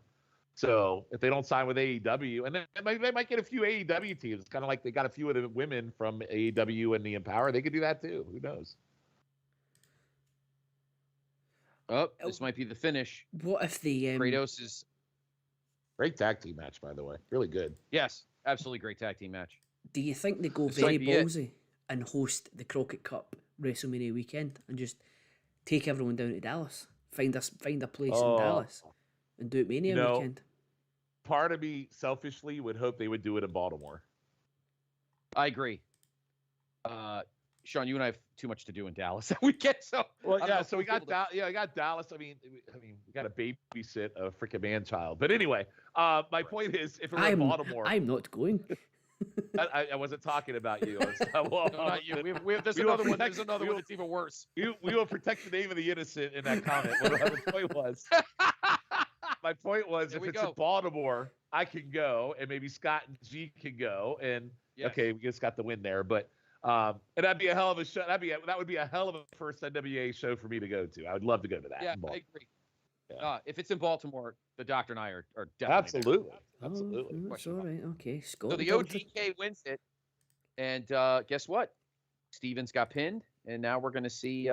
God, those ROH tag belts are gorgeous. Dude, Ring of Honor has always had really nice looking belts all the time. Their belts are always beautiful. That's why they can't pay their talent. Their belts cost more than the The talent. belts are pays true. their Yeah, talent. Dave Milliken's Yes. charging too much Yeah. money. That's why they're going out of business for those fucking belts. Aaron Stevens is yelling. Kratos is just standing there, and we're waiting for it. Come on, where is? I don't think it's gonna happen. I don't see it. By the way, Velvet, newly single Velvet. By the way, her and Bubba broke up. They got divorced? Well, they Well- weren't married. They just broke up. Oh, I thought they were married. Oh, They well, announced it. They announced it a couple weeks ago. A lot of people breaking up. Charlotte and a lot of Andrade. people breaking up. Charlotte's single. Velvet. All these single wrestling ladies, huh? Velvet is a beautiful woman, man. She is so. Yeah, beautiful. she is. Connecticut born and raised. Yes, by the so way. pretty. Far too good Yeah. for thingy. Far too good for Bubba Ray. Yeah. Yeah, Bubba Ray Thank definitely, God she finally realized being- that's why she left him. So. Yeah, Um, that well- he's a shitty booker. It's He's the reason that ROH is going under. I'm He glad. he makes me so angry. I listen to Busted Open sometimes. That guy. Oh, look at this next match. I can't wait for this. Yes. There's my Oh, man, Doug here we Williams. And I go. know, Colin, I know you're excited for Doug Williams. The ambassador of British wrestling. I want Colby better be ready. I hope he did his it's the Fixers. Jay Bradley and I forgot the other guy's name. I always forget the Legursky. Why are they out with him? They're not. Well, they came out during By Any Means Necessary. That's came out right. with him. That's right. That's right. They came out with him at By Any Means Necessary. Another tag team. God, Jay Bradley. That guy's been like fucking everywhere. Yeah. What are his? Yeah, they definitely have enough teams. They have a lot of teams they could do this tournament, the Crockett Cup. Well, Yeah, I agree with you 100%. They absolutely can. Well, if it's in Baltimore, it'll be really good for you to go, Sean, and really good for Scott and Dr. G to go. I'll be here manning the Twitch feed. Well, when are you by yourself? You gonna get someone else to do it with you? Well, by myself, All right. because Dan. Get our friend Dan here. Maybe Dan could join you. Shiflet would do it with you too. Dan. Yeah, Is, Schiff would definitely do it. Dan is saying that we're the only ones doing this for this pay-per-view, so somebody has got. We've got to keep it going. We have got to keep the. Yeah, Schiff the would masses definitely. happy. Schiff would definitely. Although since Schiff has joined NWA Crock and Roll, I can't get a full crew anymore. There's a lot of dissension going on in the NWA Crock and Roll crew lately. I know. I was saying. Colin bailed last month. G this month. And Colin's gonna bail next month too. I don't know what's happening. It's, wow, look at this. Nah, the doctor will return. I promise. He has his white boot that the doctor in Atlanta gave to Dusty. He took it off that fake Podfather's shelf, and that's the belt. That's the boot he's wearing right now. I feel like Colin's been moving for like 3 months. That's why I can't get him on the damn show. Fucking, I feel like I've been moving for 3 months as well. It's finally happening next Wednesday. It's finally happening. Oh, well, I could postpone the recording till Thursday so you can do the Christmas show with us, so that way you can get the match I want you to watch. I don't want to put anybody out. You don't need to change it on account of me. So Scott, on the Christmas episode, we're watching Christmas shows, like Crockett wrestlers from Christmas shows on YouTube, and one of the matches from an AWA Christmas show is Wahoo McDaniel versus Adrian Adonis in 1987. Oof. Oh God. Oh. So the minute I announced it, Colin said, "Oh, I have to move. I'm not going to make the next recording." Amazing. Oh my God. Absolutely amazing. But Oh my God. I was saying in the chat that people will be starting to think that me and Dr. G are having issues, and we're now contractually saying that we can't be on the same show, and him not being here just now is just playing right into that, because it'll be like 4 months before me and G are on the same show again. And then Shiflett thinks it's his fault because since he's been at it, no one's wanted to do a show with him. So funny. It's great. Poor Schiff. Yep. Poor Schiff. I'll be with Schiff and Dow. We'll be talking Blu-rays. Yeah. But anyway, wow. So Doug Williams, how old is Doug Williams now? Oh, he's at least mid-40s. He's got to be in his pushing 50. Yeah, maybe even older. Yeah, he a little bit of a Finley vibe, like when Finley was back in the WWF. Definitely. Yeah, definitely. Even a Dave Taylor. Yeah, yep. Doug Williams. He still looks like a brick house, though. Oh, he's just turned 49. Oh, so it's okay. So he's about Scott and I's age. Not bad. Not bad at all. I think his tights. I love his tights. Little glittery tights. I know, very Doug Williams. That is. Like I wanted the whole UK emblem on the back. I wanted that whole deal there. Oh, look at that! Wow. Oof. It's a lot of hoss to be on top of you. Oh, yeah, when you're only 100 and nothing pounds. But I am very impressed with Colby Carino in general. Yeah, Dr. G and I were talking about it. What do you think of him, Shawnee? I've liked Colby since he's debuted in the NWA. I think he, honestly, if there's going to be an NWA TV champion, it should have been him. Like he would make a really good TV champion. Maybe even a cruise, like even a junior heavyweight champion. He should be in that tournament. It's a hell of a match, man. He's doing pretty good against Williams. Did you see his tweet earlier on? Like from earlier on today, talking about how. Oh, about the heroin thing? Yeah. Yeah. I was like, my God, he's Yep. been through some shit, huh? Yep. This match is pretty damn good, man. Yeah, it is. I think we knew it was coming. I know, but Doug Williams, is always gonna be good. But Colby kind of hanging with them that's super impressive for Colby, because hanging with Doug Williams, I mean, that's probably not easy. Doug Williams has been wrestling longer than Colby Kino's been alive, and that's my point. Yeah, I mean, he's going. You know what I really would have liked to see? Doug Williams and Aldis versus Strictly Business. That would have been a hell of a tag team fight.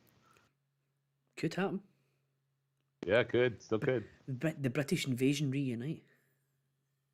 Unfortunately, I think I agree with Scott. I think we're going to see Aldis suspended tonight. I agree with what you said on the show this morning. Yeah, I think he because I feel like he's going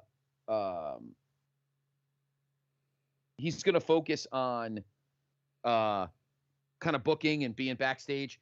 And with Aldis gone, I think we need to start seeing, at least for these couple months, I think we need to see Latimer branch off and just be the number one heel. And honestly, guys, I can end up seeing the Pope as champion or Murdoch, and seeing Latimer winning the title from. I would love, listen, in an ideal world, if I can't get Aldis back as world champion, I would love to see Latimer take him out, and I would like to see Latimer with Camille by his side as the NWA world champion. I would be all in on that. Yeah, I agree. I agree. This has been exactly as I thought this match was going to be. This is a lot better than I thought it would be. I thought it'd be good because of Williams, but I am super impressed with Colby right now. Is it me, Callum, or do I just love watching British guys throw forearms? Who doesn't? Well, I mean, honestly. I think that's what they. I've never been to a wrestling school, but I've got a funny feeling that's what they get taught on day one. And it's just all. It's like the world of sport type, wrestling. You just all about beating the guy down, and but throwing a forearm is just it's a rite of passage. Stiffing the shit out of him.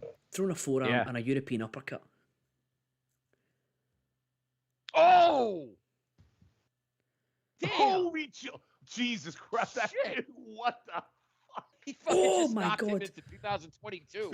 Dude, Colby's got to be out. Dude, he's got to be out. My God. That freaking just.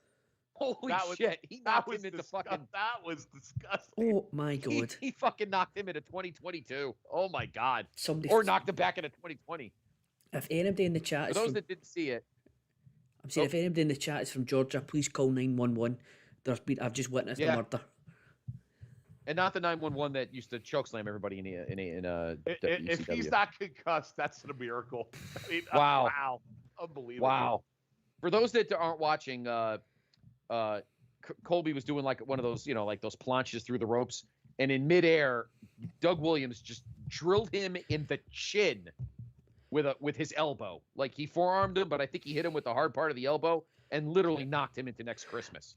I think, not 2021, 2022. I think that was less of a suicide dive and more of a homicide dive, because Doug Williams bloody killed him. The same thing in a spinning elbow. Did the same fucking thing to him. Oof. He's killing Colby Carino. This is a murder. You want to talk about a learning tree, my friend? You want to talk about the learning tree? He pulled the tree out of the ground, is beating him with it. This reminds me of like Regal when he started going in on Goldberg a little bit. Oh yeah. Great. Well, I don't care who your dad is, kid. Oh Ooh, man, that was what? Nice. Wow. Oh.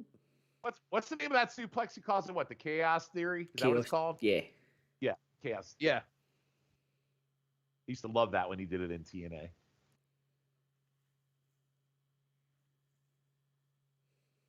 I think Aldis should get Dave Taylor and have him and the three of them and be like bruiserweights or something to steal Pete Dunne's name. Oh, Nice power bomb. This has been. Can I get Williams can we get Williams as a permanent member of this roster, please? I agree. I fucking agree. Holy shit. Make this guy like, national champion. Yes.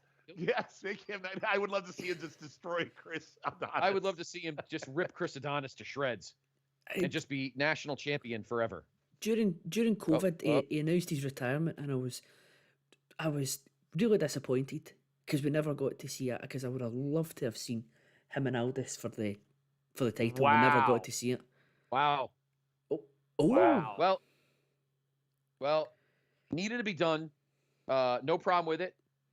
No, but hell of a win though for Colby, man. That's a big yeah, one. that's a feather in the cap win right there.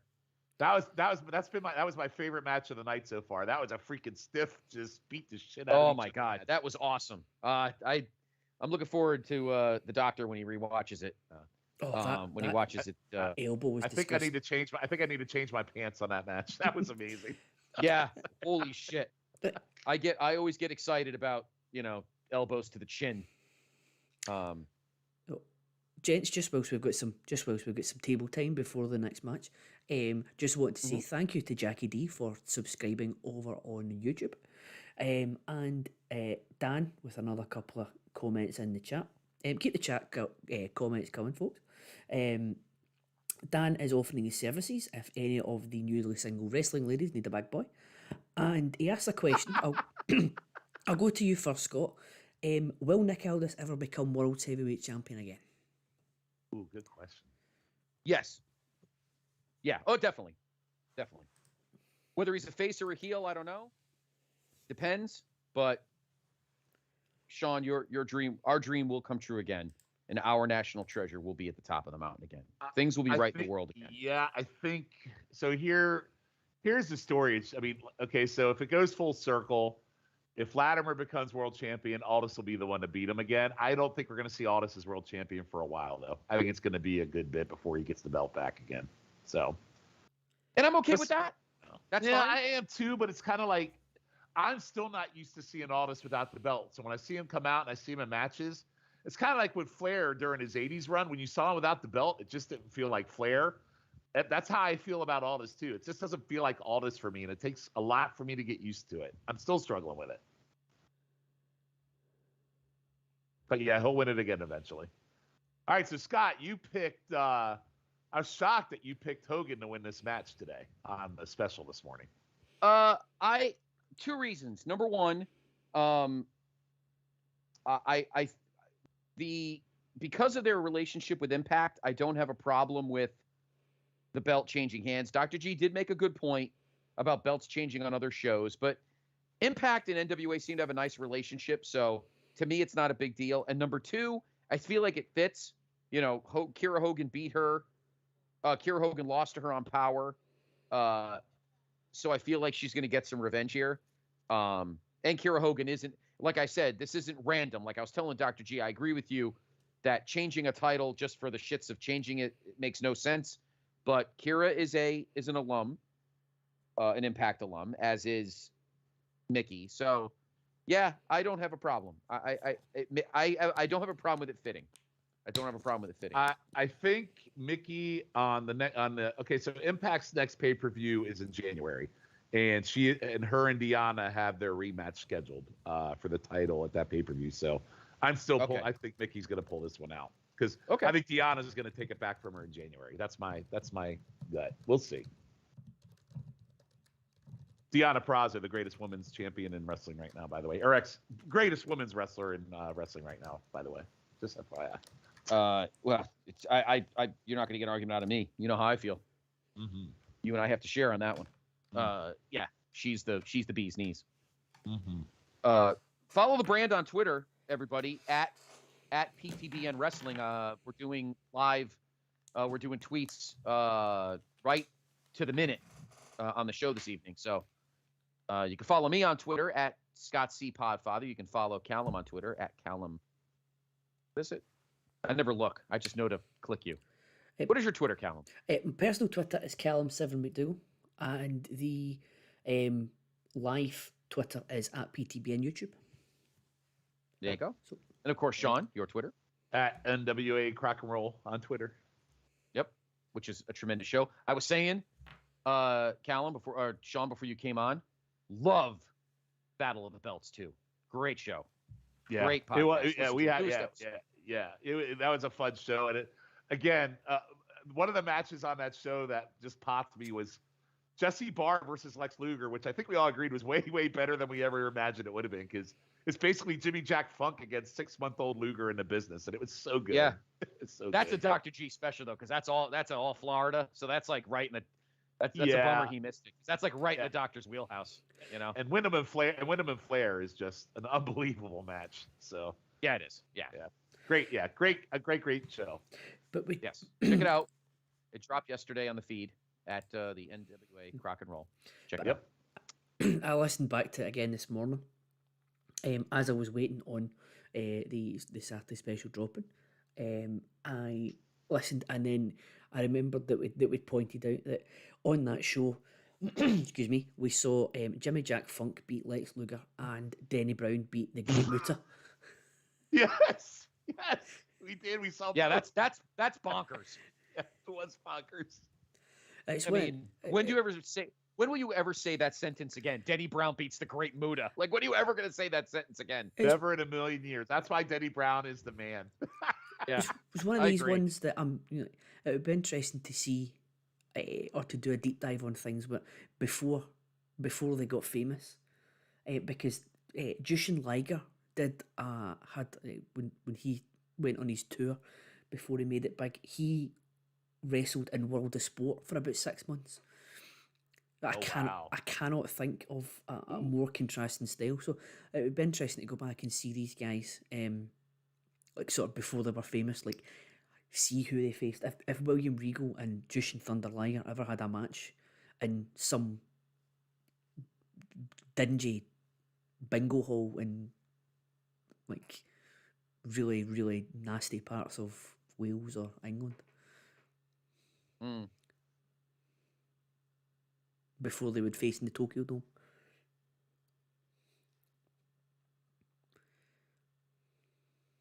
I don't know Kira Hogan a ton. I'm getting to know her more now. I remember her a little bit in Impact, but Well, no, I knew I'm her. a lot. enjoying She was getting to know her. her and Tasha Steelz were the Impact Tag Team Champions, Knockouts Tag Team Champions for a long time. Tasha Steelz, NWA Yeah. alum. Yep.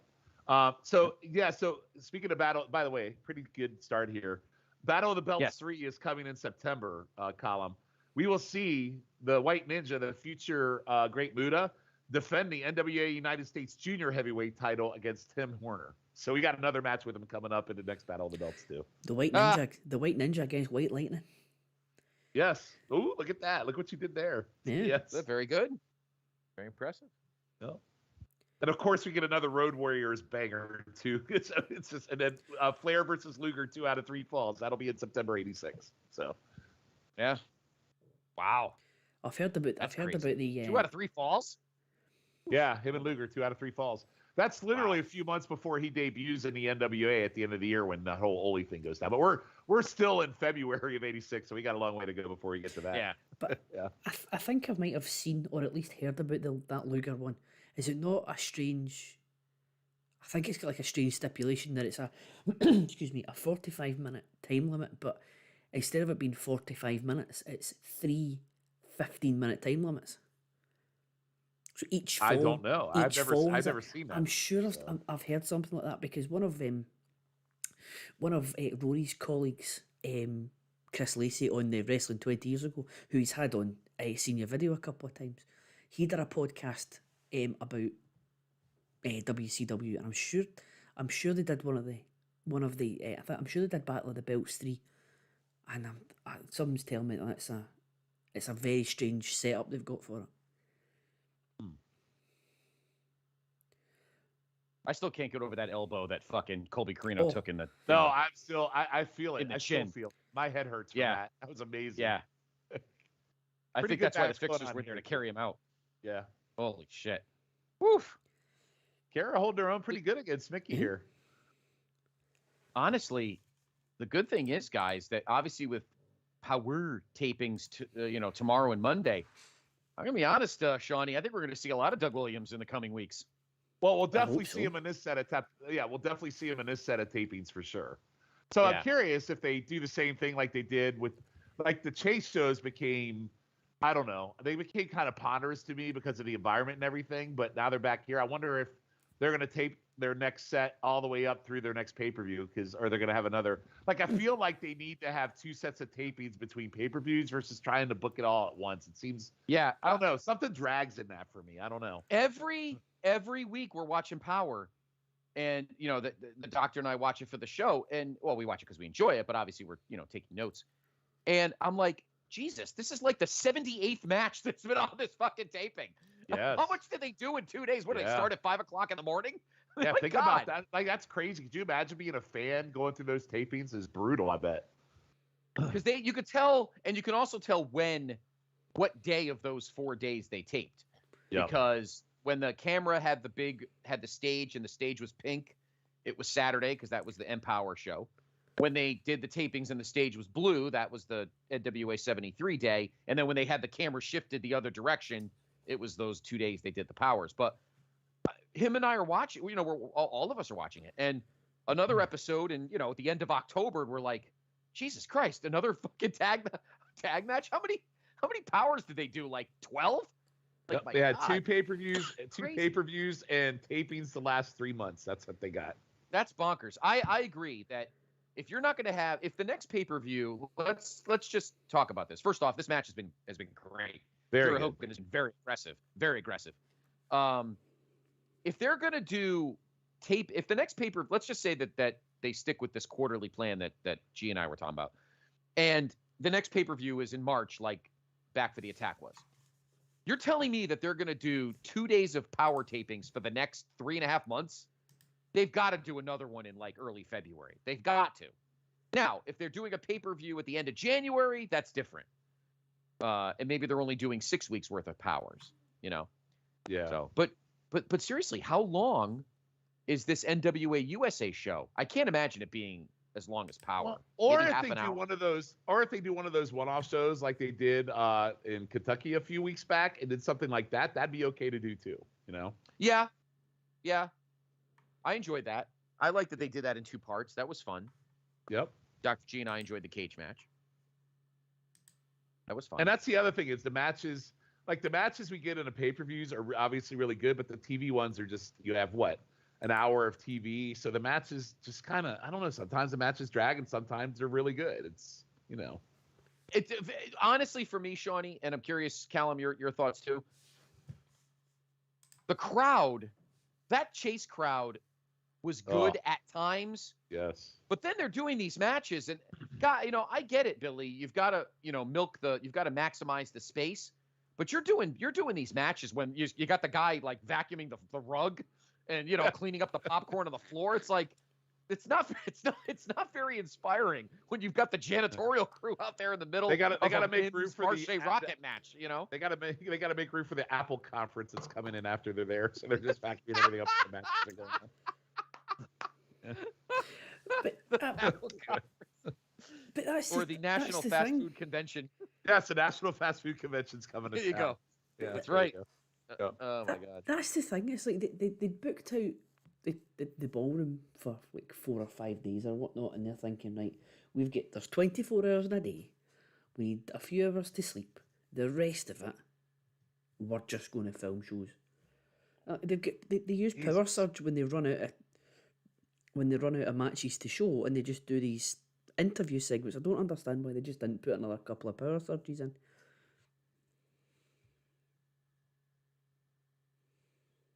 Yeah, I mean, there's so much content. Like, if you remember, like, before the pandemic, they had, I forget what it's called, but they did a lot of these NWA shows behind the scenes and all these different things that they had under YouTube. Why don't they go back to Carneyland, and they tried to do the Carneyland thing and all that. Yeah, they should go back to some of that. They have the capability. I mean, technology has evolved 20 times fold since COVID. They should go back to some of that. And by the way, they should also cancel that great value freaking podcast that they employ and employ the real people that do the shows that do them right. I totally concur. You know, because we don't get our guys ambushed. I don't walk my guys into a trap. I mean, maybe Steve Willie walked Dr. G into a trap. I don't know. But I definitely would not. I would definitely. Well, Scott, I will say that's the best thing that podcast team ever did. I'll just leave it at that. That was the most charisma I've ever seen without somebody's nose running. So, you know, you know, we're so not nice. We're not nice. Where's the Tristan should sponsor that podcast. Like how I kicked it old school there. Oh, jeez. You like that? This match has definitely been. I know this match has definitely been more physical than the one they had on Power. Oh no, this match has been really good, really good. And it's like the way that Colby was hanging with Williams. Hogan's doing the exact same thing with Mickey, and I love it. Yeah, I agree. But you might be right. I'm starting now to regret my Kira Hogan decision. But don't regret it. Don't regret it. I mean, she's holding her own, man. She's doing really great. Kicked her right in the kidneys. Wow. And Mickey's selling the shit. I mean, listen, Williams and Mickey are doing their job. They're making the current NWA stars look really, really good. That's what they're doing. I agree. Yep. I agree 100%. That's why I'm glad they got, believe it or not, as much as he's, you know, kind of a dick. I'm really glad that they got Austin Aries, because he can really help some of these really young cruiser guys, or, you know, junior heavyweight guys. Yeah, I always enjoyed Aries. I just, you know, if he wasn't such an asshole, but, you know, he is, yeah. As a wrestler, I always enjoyed him. I enjoyed his run as cruiserweight champion in the WWE. I thought he was good as NWA World or TNA World Champion. So it's just his personality. He sucks as a wrestler. He's good. Professionally, he's more than adequate. Personally, he's He's a son of a bitch. Yeah, I was going to say. I was trying to find the nice one, but I've just remembered we have. He was trying to find a good British term. Yeah, no, we have got the mature content warning on the Twitch. Tallywinker. He's a tallywinker. Yeah, he's a tallywinker. Wow. He's a cock. Kick by Kira. He's a cock. He's a cock. Yes. He's a cook. Wow, Kira just fucking drilled Mickey in the jaw with that kick. Another reason why Nick Aldis should be world champion is because he's married to Mickey James. I mean, he is truly a treasure. Wow. That was a nice move there. Yes, it was. I love those rollovers. Oh, it was a 3 count? Oh, I didn't even know she got the 3. No, that's what I love about that. Like that Matt, like you had Kira, like she didn't even win with like her finisher. She like gave her everything and won on a fluke. I think that's awesome. They did it that way. I think that's awesome too. I didn't even know it was a 3 count from the angle. I thought she kicked out. Well, yeah, that was weird. That's one thing I was going to bring up on the thing. I was going to bring up on the special relations that we just taped just there. That Sean, you were part of for a bit towards the end, for the last hour or so. Not every match needs to end with a finisher. And that was a great example. That was a great example. You gave shine to the company star against a veteran that's a champion and another. I mean, that's exactly what they should be doing here. You made her a star. So she'll get a lot of credit for that. Like I could see her challenging Camille at some point, maybe, if she doesn't go heel here, which I don't think she is. So, Joe, I would like to see Layla Hirsch back again because I know she's an AEW. I don't think we've seen her on AEW since that show. I don't know if I've seen her at all. So she's only ever really on Dark or Dark Elevation. I mean, I don't even think I've seen her on Rampage or Dynamite in ages.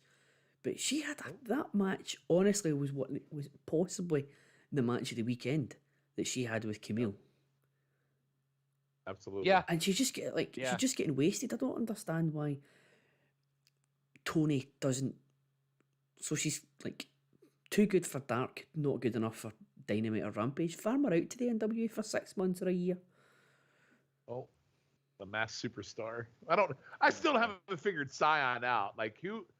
No. I don't know. He's an enigma to me. I don't really get him. So yeah, I like how you just said the masked superstar. It's not Mr. Wrestling 2. No. It's a Who always wore a grappler. diaper. We can just run the gamut. The Grappler. Grappler, Mr. Wrestling, Mr. Wrestling 2. Mr. X, the Demon, Yes. Checkmate, X. Magic Dragon, Yes. all those Who? world-class guys. Who? That's a Rotella guy right there. Who? Speaking of world-class, we were talking in our Discord chat, Shawnee, and I want to let our listeners know. Go on the network. I can't believe I'm actually promoting them there because some of those shows are awful. But the August 23rd, 1986 episode of World Class Championship Wrestling has that legendary from beginning to end Abdullah the Butcher,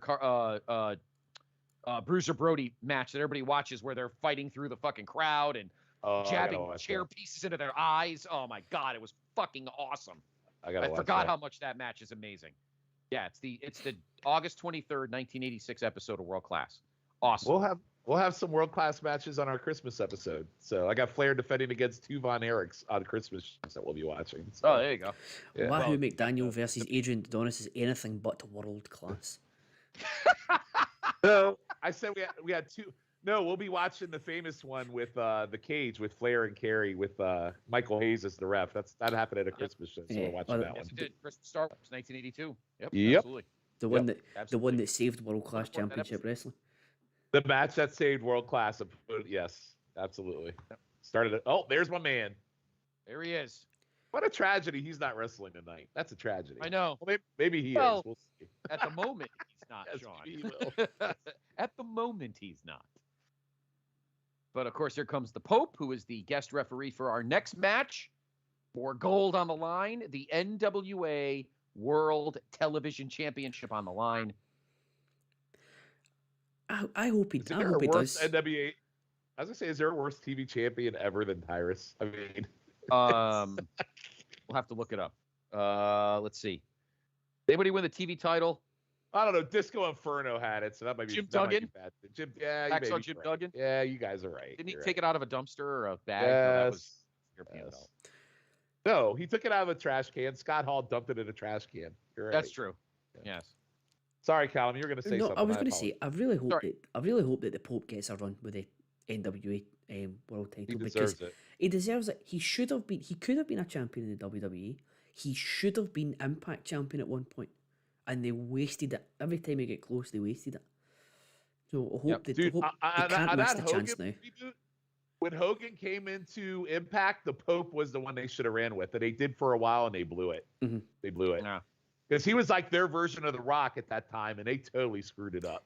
Because they made a real cock up of AJ's heel turn, and they sided with was it Fortune? Yes. And they tried to make him the new Ric Flair, and it didn't work. But then Pope, I'm sure Pope, did he not win a tournament, like a one-night tournament, to become number one contender? He did. He got a world title match, and he lost. And you're thinking that's the time, fucking strike with irons hot, and there's your new superstar. No, they have to TNA it. Even on the ECW reboot when he was Elijah Burke, they had a freaking star in the making, and they blew that. Yeah, they blew that too. Listen, the PIC and I just did two motherships ago when we did Judgment Day 2007. Him and Punk had an amazing match. I was on going that pay-per-view. I was going to say match. Because that's one of the only times that, because I remember ECW only ever got one match, and it was always the title match on the pay-per-view. And I remember watching Judgment Day vividly, and the two of them, I thought obviously they made it it was obviously a big deal because that was the second ECW match that they would have. That they would never have two. And yeah, I don't understand why when Punk became champion later on in the year that Pope didn't get his. They didn't just run with Pope and CM Punk on the top of ECW. You could have had that for could have ran with that for ages. Yep. And of course Marcus Corvon as well. Yeah, that ECW run blew a lot. They had Monty Brown. They had some talent that they really I love something with it. fucking Monty Brown. Oh, I love Brown. Jesus, I love him. He was so great. sad. He was a star in TNA. Well, imagine that. TNA fucked that one up too. Yep. Yeah, what a shock. Yeah. ECW, see the originals versus New Breed, that era of ECW for Yes. 6 or 7 months. It was excellent. It really was. So the Pope is booting Black Cheese and Jordan Clearwater from the ring. I don't know if Austin Idol's got to leave too. So the Pope evening the odds between Tyrus and Scion. Black Cheese is hench. Where's Austin? Oh, there's Idol at ring. He's he's sideline. So so all these guys, like, I don't this whole like faction just seems so weird and pieced together out of nowhere. It just makes no sense. Yeah, it's very strange. It's very strange. I like I will say this, of all of the cavalcade of bums that we had to watch on that UWN primetime live slop. Yes. Jordan Clearwater was one of the shining guys that came out. I agree with you. I liked Will all day too. He was good. Yep. And yeah, I agree with you. He's definitely one that Except there's one guy. Oh, sorry, Callum. I was going to say, who was the guy that eventually went to AEW that you liked? You were going to get him. You lined him up for an interview and then he bailed. Limelight. Danny Limelight. Limelight. Danny Limelight, yeah. The little dick got a little limelight and got his head too big. Limelight. Forgot what his name was. Yeah, pretty much. Danny. Yeah. Every day he had a quote flight. I was on a quote flight. That's he said that every time. I think he's he's like MLW tag team champion. I think him and Slice Boogie are like some kind of form of LAX in MLW. They're like the tag champs. By the way, no Slice Boogie. Is he out of the NWA at this point because he's with MLW? I guess. Must be, because I haven't seen him. He's not on any tapings. He must have left. Oh. Yeah, I think he signed with MLW. So. Oh, good for him. Yeah. Good for him. So here we go. Scion and Tyrus. No time limit, as we mentioned. The 605 is waived, and no DQ. Well, it's the only way you're going to get a decent match out of this debacle with Tyrus. So I know. Got to be no DQ. That's funny that it's a no DQ. Yet Pope had them leave the ring. I think that's funny. So I think you said earlier on the show you thought Tyrus would retain here. Yeah, I do. Because I think, because we always have to keep in mind the lucky 7, and I think right now Tyrus is at 4. Tyrus is not going to challenge for the world title. There's no way. No, I don't think so either. But see, all right, good for Scion. He's using we're getting the no DQ rules. Here we go. Who's the random?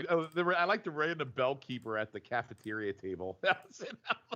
Yes, it's great.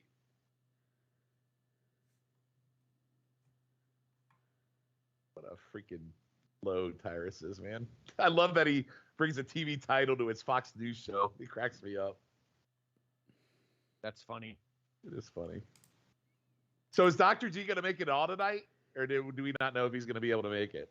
I'm in contact with him. Okay. He's the event is continuing on, so hopefully he gets.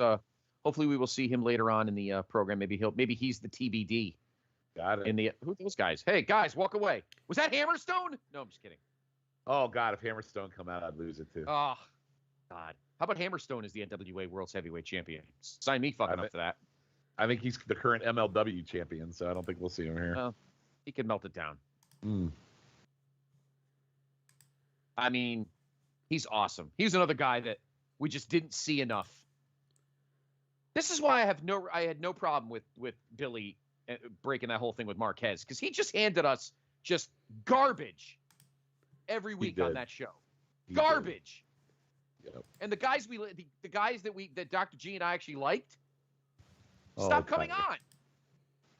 Oh, Tyrus, that was terrible. That was terrible. That was brutal. Wow. That was brutal. Dude, you got to hit the treadmill.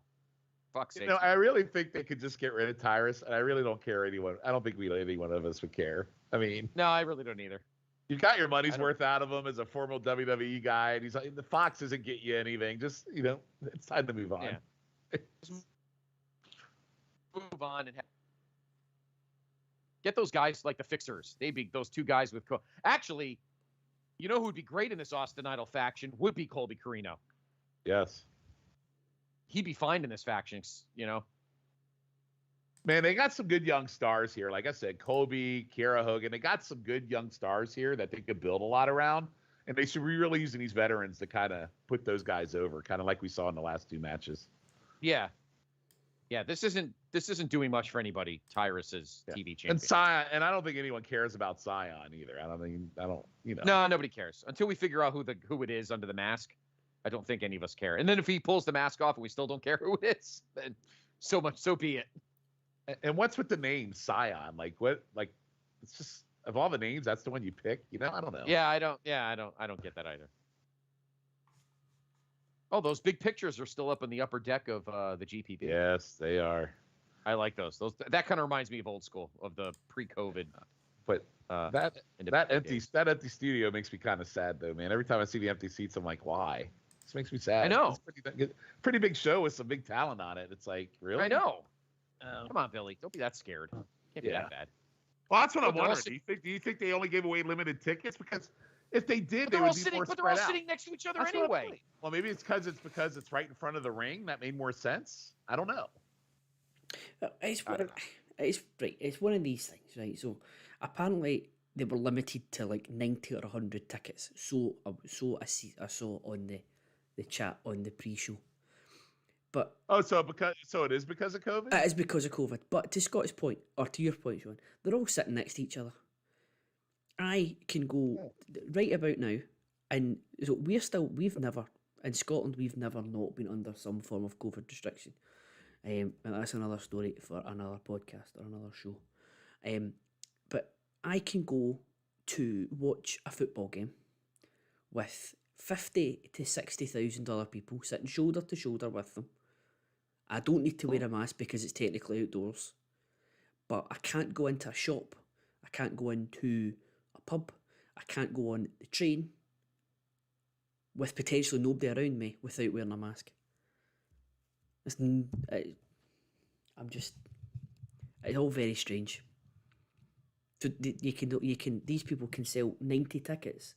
The NWA can only sell 90 tickets, but it doesn't matter where the 90 people sit. Yeah. True.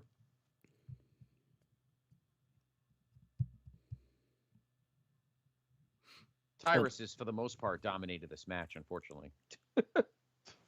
I really don't care about this match one bit. I mean, that's, No, I feel like we're talking about other things. We are, because... Yeah. Let's talk about Extreme Resurrection, which is the exceptional WWE CW pay-per-view podcast we have here on the PTB Wrestling Network. James Grunberg, Michael Cook. So every second Tuesday, drop a new episode.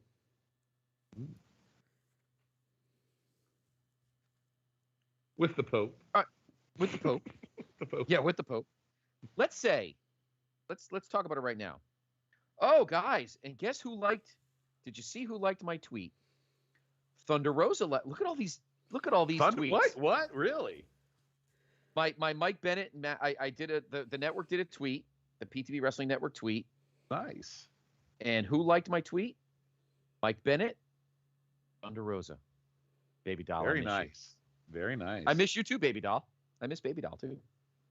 Yeah, Baby doll's kind of fallen off of Twitter a little bit. She's not on too much. She ghosted you. When you ask for an interview 5 times and you say yes and then you get ghosted, I don't know. What do you do? So, Doug Williams liked my tweet. Liked the network tweet.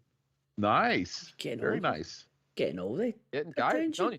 Follow us, everybody, at PTBN Wrestling. Follow us. I've been doing live tweets. Well, live tweets, but I've been tweeting all night. It sounds as if like tweet by Doug Williams. Hell yeah. See, Scott, this is how you open up the doors to interview some of these wonderful wrestlers. Absolutely wonderful wrestlers. Doug Williams. Go like the Great Value NWA pod tweets. Oh, you're getting funny. They get their guests handed to them, and it's usually only the guys they like. So you got the big retweet from you get the retweet from Bennett as well. Mm-hmm. Look at this. This match is happening, guys. Oh, look, it's Karate Tyrus with the worst kick ever on a trash can. Oh my God, this is so bad, guys. When we finish Crockett era and we get on to when we get on to this era, I think the comment for this one is, this was a match that happened. This match was an abomination. It That's was. what I'll say. I don't think we'll get to this era ever because it's already covered live now. That is true.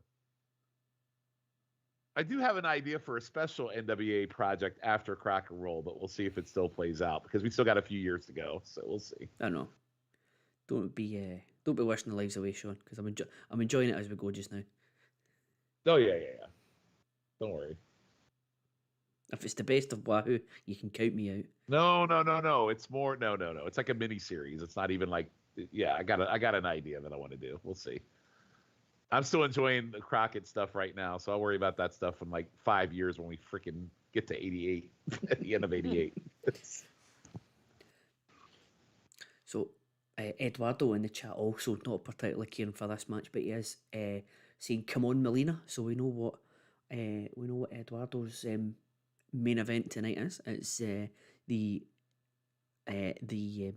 what is it they call it? The Burke? The Burke, yes, the Burke. Yeah, It's Burke. the match for the Burke. Is on Eduardo's radar tonight. Yeah, this match is bad. Yeah, this match is not good. I think I know the answer before No, I it's ask this question, but have we seen Tyrus have a good match since the reboot? No. The answer is no. The answer is no. Because who was in the match with it at Back for the Attack, and he was blown up within about 30 seconds. I don't remember. I block all his matches out. Or was it the Pope? Did he face the Pope? Was it the Pope he faced that night? It might have been Pope. And in a 6:05, Which one? in a 6 minute and 5 second match, he was completely gassed for most of it. Well, that chair slam probably didn't feel too good. No, it wasn't that bad. I mean, the chairs weren't laid out right. But Scion basically threw himself. Yeah, pretty much. He's only doing that so Mick Foley will pay him attention backstage. Oh, I forgot Mick Foley's going to be on the show tonight. I forgot about that.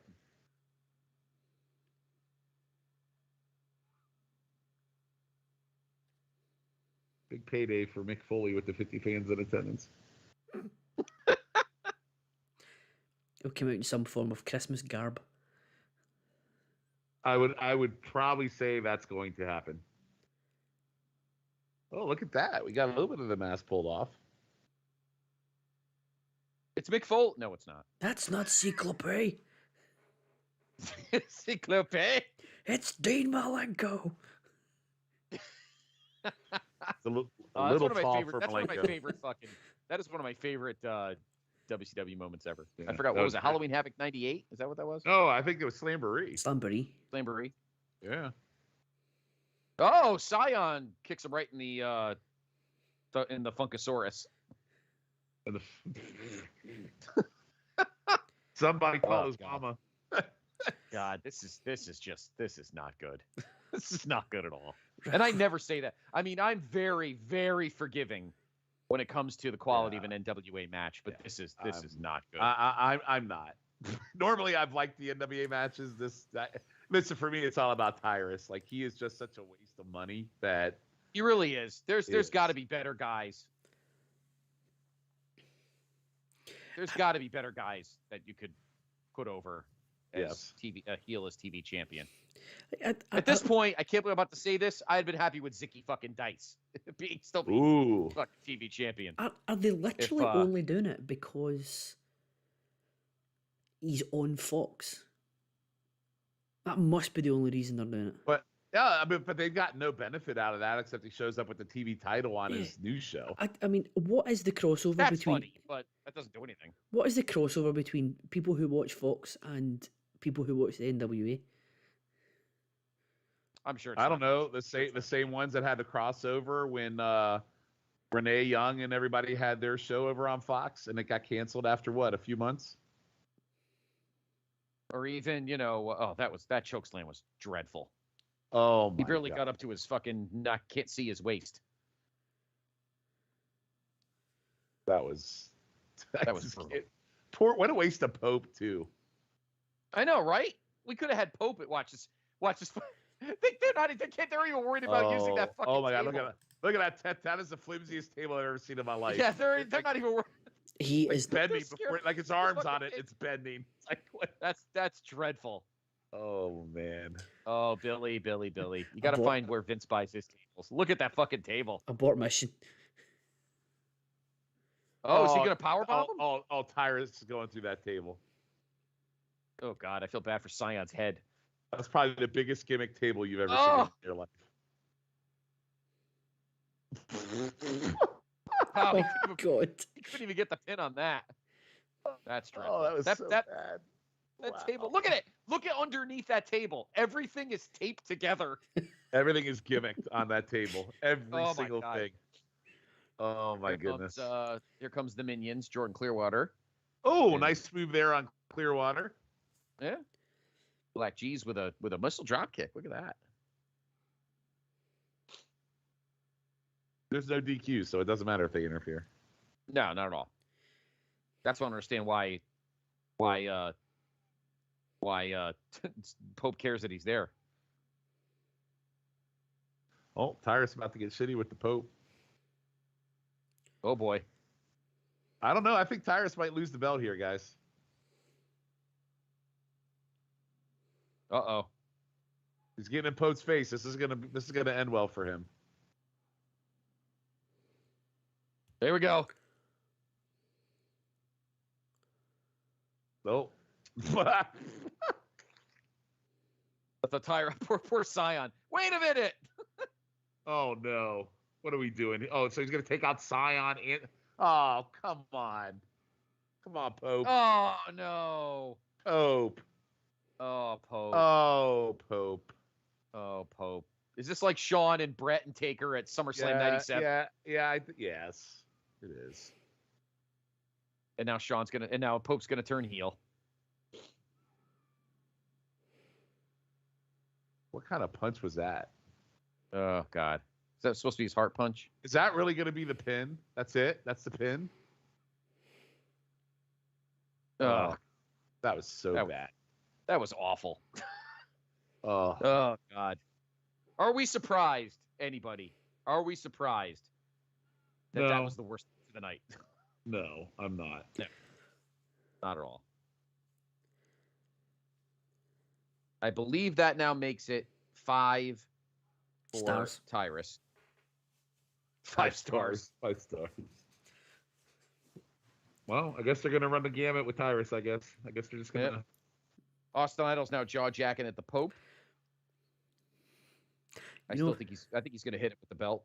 You know what this means, don't you? Or does the Pope deck Tyrus with the belt and win the Pope belt here? No, he's not. Oh.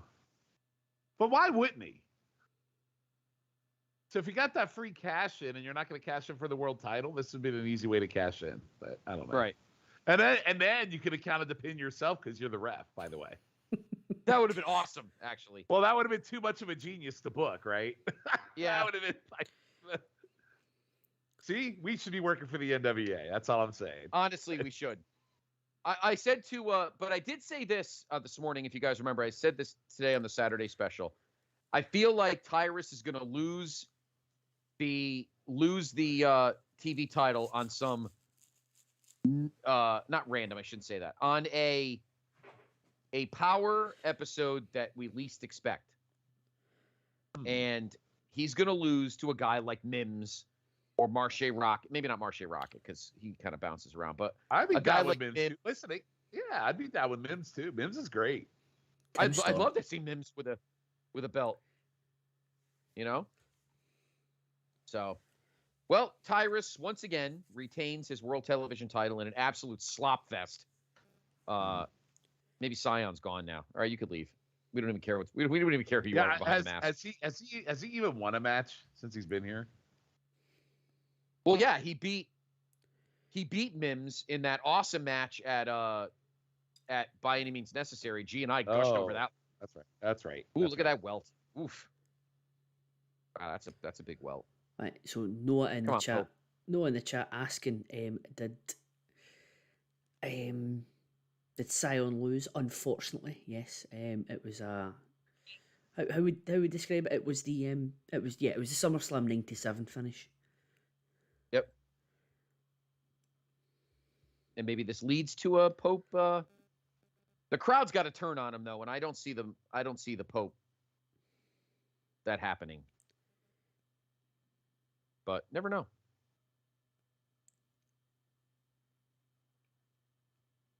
But I like Tim Storm's tie black shirt combo tonight. It looks very good. I feel like they don't dress for the jackets though.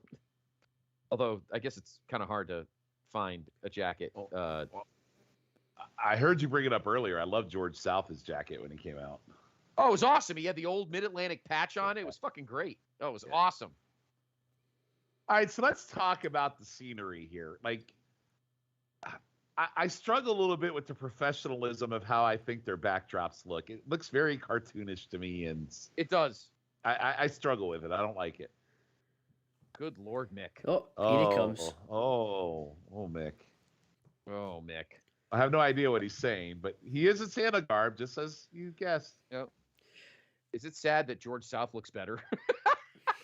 Well, I think this will be a good time for me to use the facilities, and because I've got it on mute anyway, to go use the facilities and go and get a drink. So I will see. Yes. I will be back in. Yeah. When you come back, I'll go. So please, Okay. please. And by the way, if you're going to use the facilities, please go on mute. We don't need to hear that. No, we've had that in the past from others. I don't even want to know. And don't put on the camera. Oh, Somebody, we've seen people do that by accident. Yes, we have. Yes, we have. Mm-hmm. So what do you think? Well, we don't have any idea what Foley's saying. I almost feel like I should turn the volume. no, up it's so probably I can some. hear what It's he's probably saying. some random. It's probably some random. What if he's nonsense. announcing the Crockett Cup? The Crockett Cup. Yeah, I wonder I what feel someone like I closed captioning on a fight. I guess it doesn't work. No, you know what? I'm gonna unmute. I did it with the Ric Flair promo. Let me see. Yeah, so do that. Let's see what he's saying. See. There's a gauntlet of some of the biggest stars of that era just looking at me, none of them saying a word. Till Arn Anderson, the enforcer, Double A stepped in my path. He looked at me and said, "Son, you just don't have any sense." I said, "Excuse me, Mr. Anderson." Oh. I've heard him tell these stories 100 times. That's what we're doing.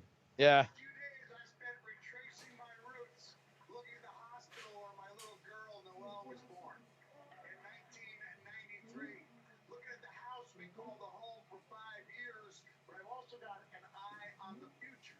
People ask about Santa Claus, how does he fit so many toys in one sleigh? My question for you is, how does NWA fit so much talent in one dressing room? I'm visiting people I haven't seen. Very Flair-like promo from NWA 73, where he's just putting everything over in the NWA, I guess. Yeah, pretty much. Yeah. Yep. Does not want the boys and the women in the back to be all inclusive. So rest assured that I'm gonna have my eyes glued to that monitor. I'll be checking it once. I'll be checking it twice. I'm gonna find out who's naughty or nice. And if someone steps up and crosses over that line, then perhaps this is not the last time this evening that we'll see me baby boy. Oh. Why couldn't you have come out, Mick, and won the TV title? Why couldn't you have won the TV title then tonight? To imagine him versus Tyrus in 2021. Oh God! Oh Jesus Christ! All right, so here's what I'm confused about. All right, Jedias debuted at NWA 73, right? And he made it known he wanted to be the national heavyweight champion. So I haven't watched enough to kind of figure this out, but are they both still heels, him and Adonis? Pretty much. Yeah. So it's heel Adonis versus, is so it's heel strictly versus business. heel. Yep. But I said all along tonight, that this match is going to end in a shit show, because I definitely think we see my man, the Cowboy James Storm tonight. I definitely think we do.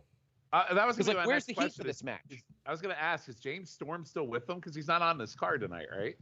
He's not, but he's been on the. I mean, he was on all those tapings. See, that's the problem. That's why Billy's got to be careful with these 3-month tapings, because if something happens and when some of these guys leave, then these shows that you taped 3 months ago start to like not either make sense or lose luster or whatever. Even Impact tapes every 4 weeks, so it's very risky to do 3 months out, 4 months out, and even Impact, like they've had people get injured during the weeks off, and then they have to like film these segments to kind of portray it. So I don't know, it's difficult. Yeah. But I get saving the money, but even like I said, their backdrops. They got the great NWA ring, they got this great studio, but like if you're gonna have a limited crowd, like at least tarp off the seats like WWE. You know what I mean? Just don't make it look Bro, so, yeah, absolutely. Like, Yeah, so barren. I agree with you on that. Yeah. Here's the Heartbreak Kid, Chris Adonis. That's All right. right. See, I was about to go to the bathroom, but now this match has me curious on what's going to happen. So Have either of you seen the video? It was on Twitter this morning of Ric Flair when Gunner and Murphy were still a thing. Now I believe is this Murphy of Gunner and Murphy is Judas. Ric Flair was meant to put them over, but forgot his name. So you've got two guys in the ring, Gunner and his pal. yes, brilliant. Well worth that fucking seven figure dollar a year for TNA, who couldn't afford to pay Ric Flair 6 or 7 figures a year, but never mind. So we They think did it this anyway. match is going to end with a schmaz, right? I do. Yeah. I think it does. Yeah, I can't see James Storm not getting involved. Look, he beat Jedias in a non-title match on Power. I don't know how you don't acknowledge that here. You know what I mean? Huh. Oh, and there is a Mongrovian flag. I thought they lost. I thought they ditched it. Thank God they didn't.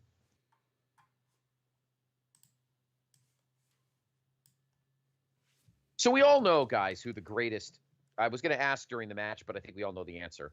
I was going to ask who we think the greatest world television champion of all time is, but I think. Oh, this I is think we all know the answer to that question. It's actually for me, it's changed because I used to say Tully, and for me, 100% at this point, it's Arn Anderson.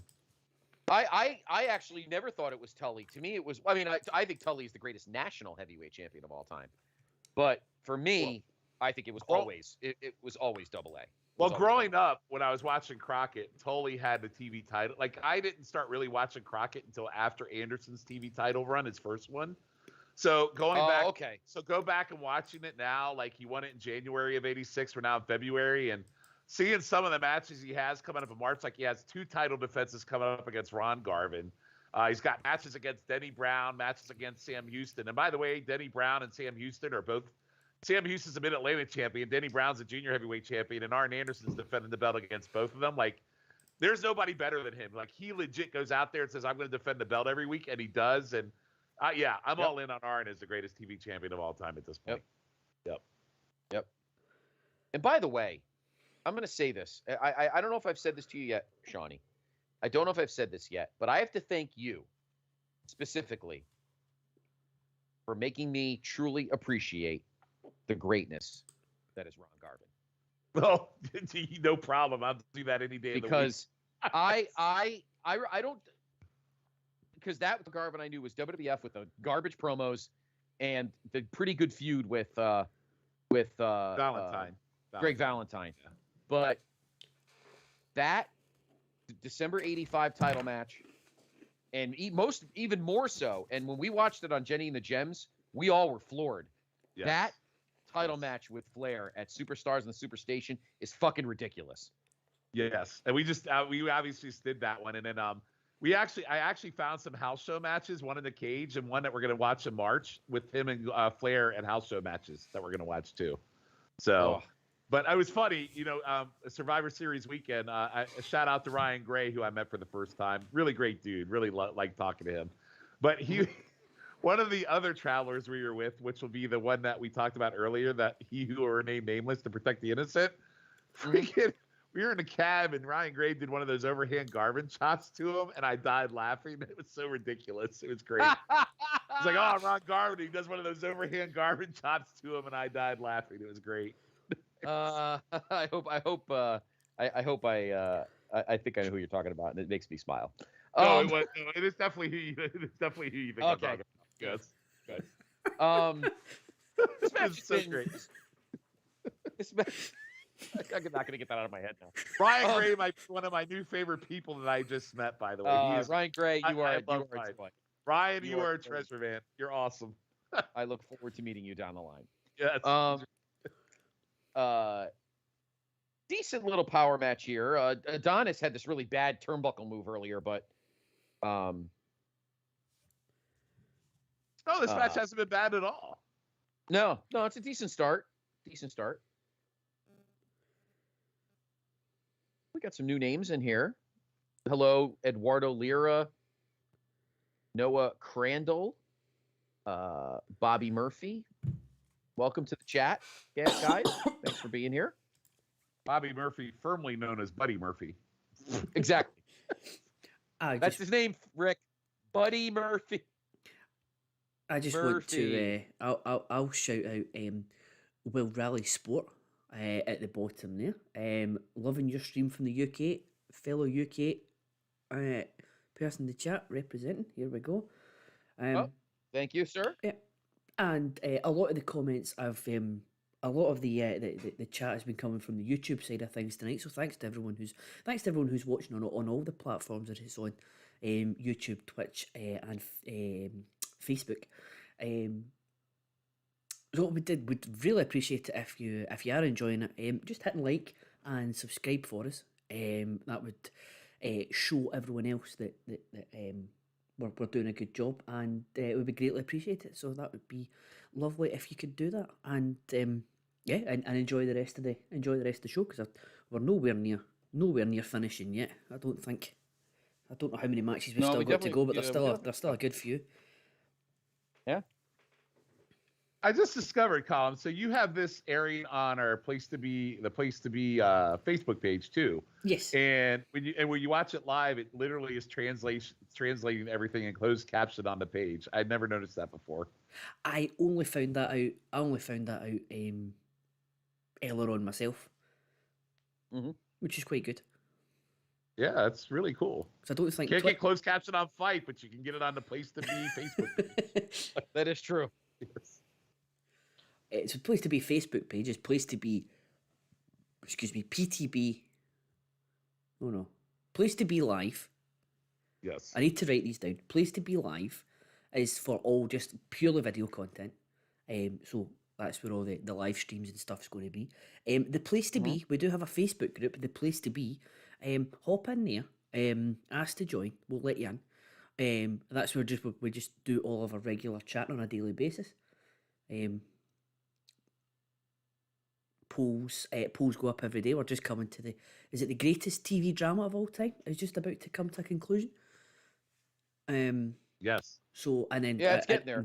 Into the new year, we'll be looking at that. We'll be looking at that, and then I think as we go forward, the greatest the greatest NWA WCW wrestler of all time ballots, they'll all be getting released. The results will be getting released in there in the new year as well. So How's your ballot, Sean? I haven't done it.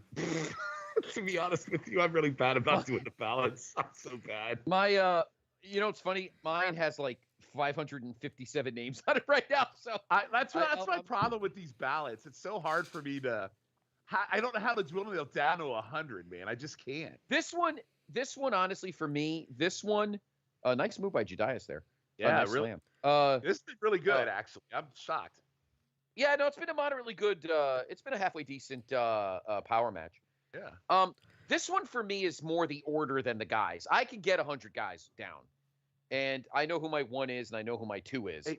I know who my 3 is. It's 4 on that I think is a struggle. Well, I'm gonna let I'll let you guys into a small peek behind the curtain, and I'll let the viewers a peek behind the curtain as well. I've seen a couple of we've had a few ballots come through already. I think we've had at least four, and there has been 3 different number one choices. So far. Wow. I Wow. think if you Well- automatically assume that the number one is who everyone thinks number one is going to be, it's not going to be. And I think part of that will have to do with certain eras of NWA and WCW. That's the challenge I have, is trying to filter through, what I loved growing up versus what it became. And I have a hard time filtering through that stuff. Mm. So, But yeah, I think there's distinct different times. So you've please got don't tell me Hulk Hogan got a number one vote. I think I'd vomit. I know, right? No, I don't. From memory serves me, I don't think he did. Okay. But I was surprised to see that first 4 ballots, certainly the first 4 ballots that came through, there was 3 different number ones, and if you think about the top 5s on all 4 of them, you're looking at maybe 14 or 15 different names between the 4 top 5s. So it's, I think at the end it'll probably be fairly cut and dry who would be number one. You would think, but I think it's going to be a lot. It's going to be a lot more open than I think we think we're going. I thought it was going to be anyway. Listen, I think you could argue. I mean, listen, I could see people saying Harley. I could see people saying Dusty. I could see people saying Flair. I could see a lot of different names being up there. I don't necessarily think people think that Ric Flair is being the lock, because I think that's what most people would think. I don't necessarily think that's a lock. I don't.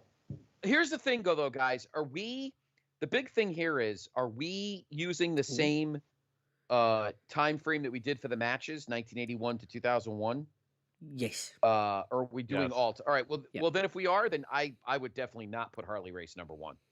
Well, no, I'm not saying we should. Well, yeah, because of the time frame, right? Yeah, absolutely. Right. But that doesn't mean others haven't, is what I'm saying. Oh no, I understand. Yeah. Is Harley going to be on my list? Yeah, of course. Where?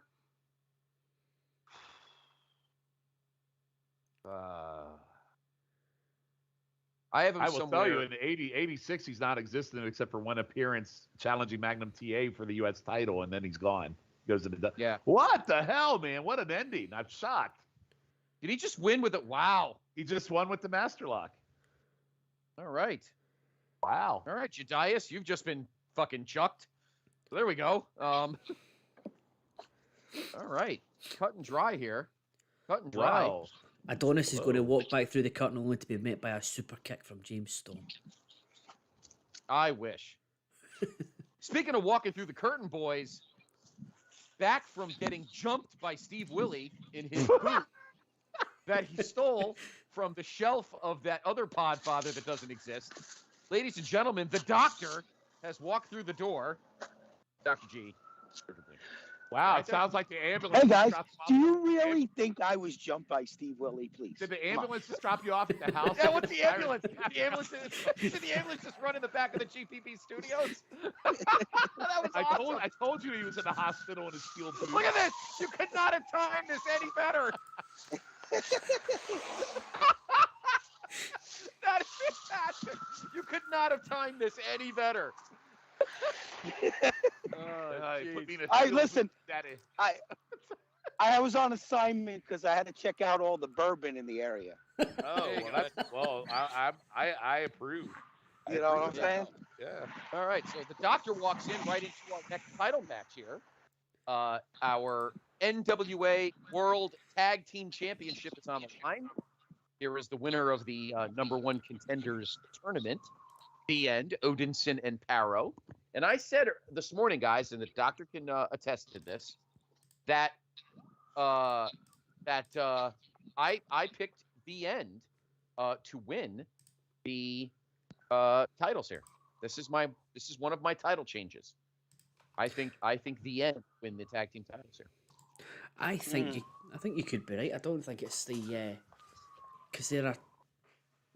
I've liked them since they've been in it. Every match I've seen has always been pretty good. So Every time we think though that this storyline's going to end, they do some kind of swerve. So I'm gonna say it's still gonna keep going. I think the storyline's gonna keep going. I With also Kratos depends and- on what I kind of depend. I think it depends on the whole Mexico travel and how long they have them because they're also over in Mexican Wrestling Federation. So I think there's a lot of that as well. Like if they can get them back for like every 3 months and record, then yeah, they could keep the belts forever. You know.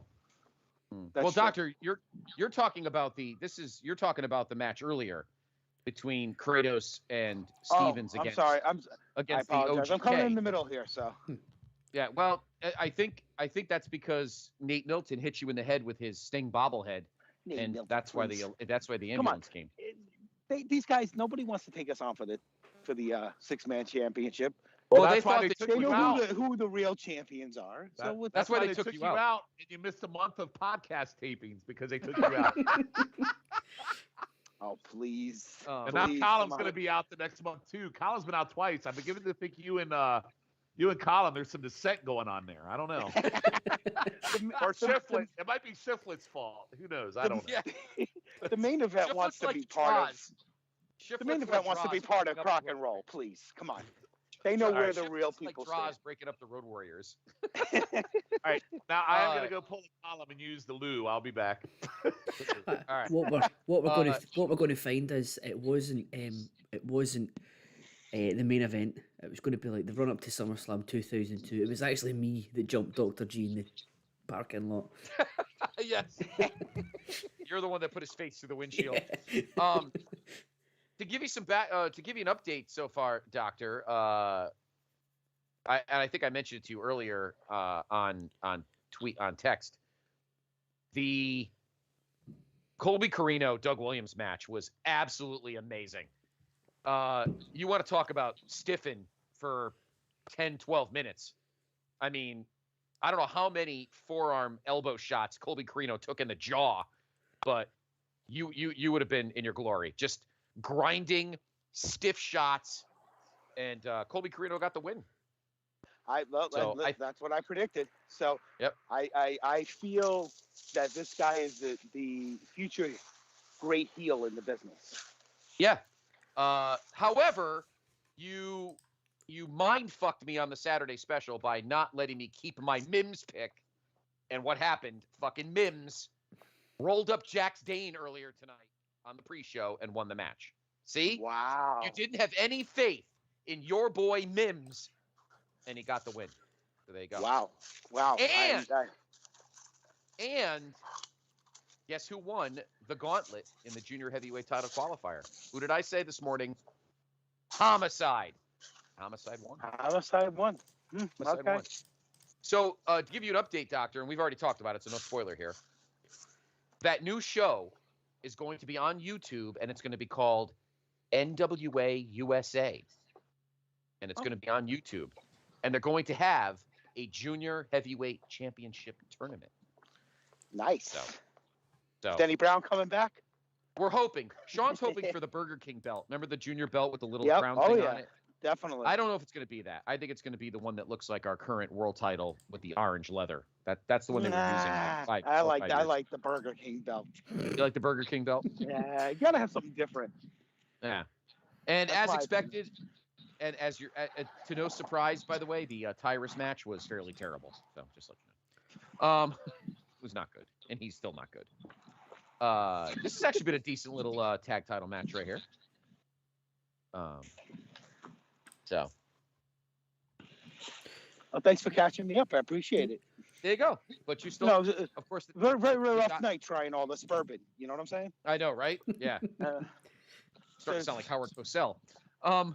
Of course, join the doctor and I Monday morning on the PTB Wrestling Network feed. We will have the Hard Times 2 reaction special. Whoa. And we will. Where's Saki G like in the hood or something? Like what's I going on? don't. He's hanging out with Homicide. Yeah. I just wanted to give you a little background action here. Good Lord. He's in downtown Atlanta looking his way to the studios. I know. Scott think they Steiner. just took- Scott Steiner's going to show up on stream any minute now. That's right, yeah. Holla if you hear me. Well, maybe they're taking Colby Carino because Colby Carino's like brains are scrambled after the 15 elbows to the jaw that he took tonight. I imagine Dr. G getting lost in like this alleyway because he's drank so much today and he has no idea where he's at. He's just wandering the street. Like Law and Order, Law and Order Criminal Intent. So it's amazing. Just one. Ooh, let me tell you something. I love the bourbon. You guys. I don't know if you like bourbon or not, but if you don't, Oh my God! Yeah, Are try. you You like bourbon? Who the hell are you talking to? dude? Who are you talking to? Are you I serious? know, come on, man. You're talking to a guy that just killed a bottle of Jack Daniels in Madison Square Garden 2 weeks ago. That's Nice. right. And didn't pass out on the couch. And That's did why not I pass out admire on the you, couch. Sean. That's why I admire you right there. Yeah, that's right. There you That's go. it. That's why he didn't let. The End is like, oh, except for that DDT just now. The End was kind of dominating this match, actually. I can't drink bourbon. It makes me vomit quite violently. Jeez. It is my Wow. number one. It is my number one drink of choice. I'm a big beer Come on, guy. you're but Scottish. I know. Come on, what's going on here? He's actually come on. He's actually Scottish Russian. That's true. Yeah. So that's why yeah. he needs to drink vodka then. Yeah, vodka's my drink of choice. Just to update Raleigh in the chat as well. Yeah, Mickey James and Kira Hogan has happened. It was a very good match. Let me know if you want us to spoil it for you. If you want to know what happened. And also, No, go ahead, talk about it. and also thank you for the subscribe. Much appreciated. What do you think? Oh, here's one for you, Sean. What do you think of Taya Valkyrie showing up on the AAA show tonight, doing a vignette wanting a match with Deonna Purrazzo on her first day after her no compete finishes? Wait, excuse me. Can you repeat what you just said to me? So, What, Taya Valkyrie. did I hear Tyra versus Taya Purrazzo? Valkyrie, That happened. yeah. That happened. Taya Valkyrie showed up on the, as Justin Roberts calls it, AAA show Uh-huh. tonight. Did a vignette saying she wanted a match on her first day her non-compete clause finishes with Deonna Purrazzo. So that match has not happened yet. It's not happened yet, but as soon as her no-compete's off, it will happen. She wants it to happen. So that will be the person that defeats Purrazzo for the AAA women's belt. Yeah. Oh, is she still That seems natural. is she still Yeah, AAA she's still champion? yeah, she's still the champion. Yeah. So Raleigh, if you've been This has listening been along, this you- has been a Good match. great example, Yeah. guys. This has been a great example of exemplary tag team Yeah. wrestling in Yes. this match. Yes. Great double team work.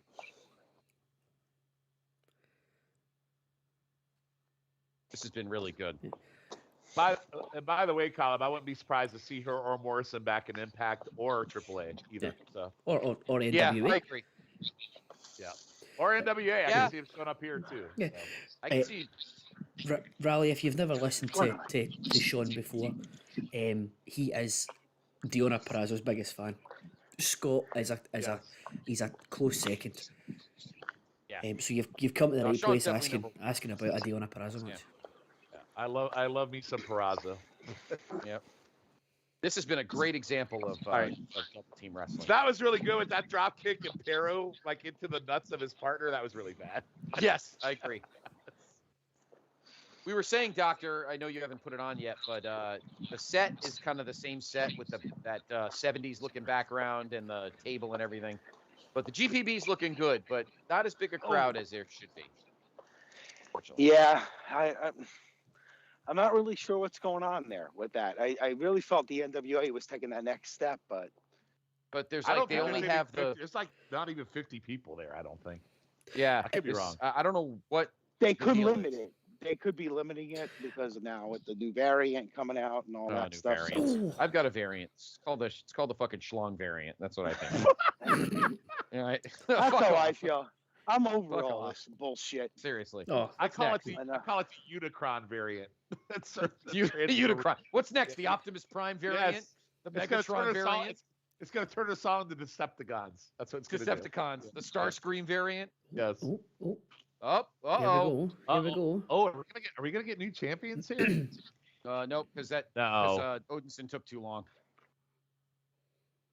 Oh, look, he just sat there and waited for his cue. Like Oh, would- he totally missed that kick. That was bad. Oh, Oh, He totally missed that kick. That was ugly. oh, I like that though. Throw him into his partner. Up and power rolls over. Give me that there. Yeah, this might be it. Oh yeah. Oh yeah. It's Yep. done. It's done. Yeah, this is it. Yeah. Oh, nice. All right. I thought I had the upset, didn't get it, but fun match there. Yeah. And Yeah, I'm La fine with that. Rebellion will retain the tag team titles. Which Not sure. Good call there, Doctor. I'm not upset about. So No. Sean, I've got an update for you. Rally in the chat has Okay. given us an update. Okay. Taya's no compete finished yesterday. So I did know that. Diona Taya could be happening very soon.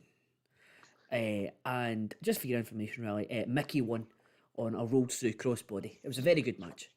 It was a very But good the match. match is not happening tonight, though, right? Don't believe so. Okay. No, I doubt it. All right. So, guys, any surprises tonight in terms of guys showing up? Maybe like Ricky Morton in the junior battle royal thing. oh, okay. Yeah, But nothing because, from no wrestlers from like Ring of Honor or WWE or Well, just the ones that they announced. yeah, not nothing shockers though. Nothing shocking. nothing. That match of the night. Oh That's- shit! Wait. Oh, what? Wow, JTG and The Fandango. That's fun. Fandango. Fandango? Oh, there we go. Wow. Just as Dr. G asks, hey guys, any surprises? Well, now there is. Wow. You know why? Because JTG was hanging out with Colby Carino, and that wasn't going to fly much.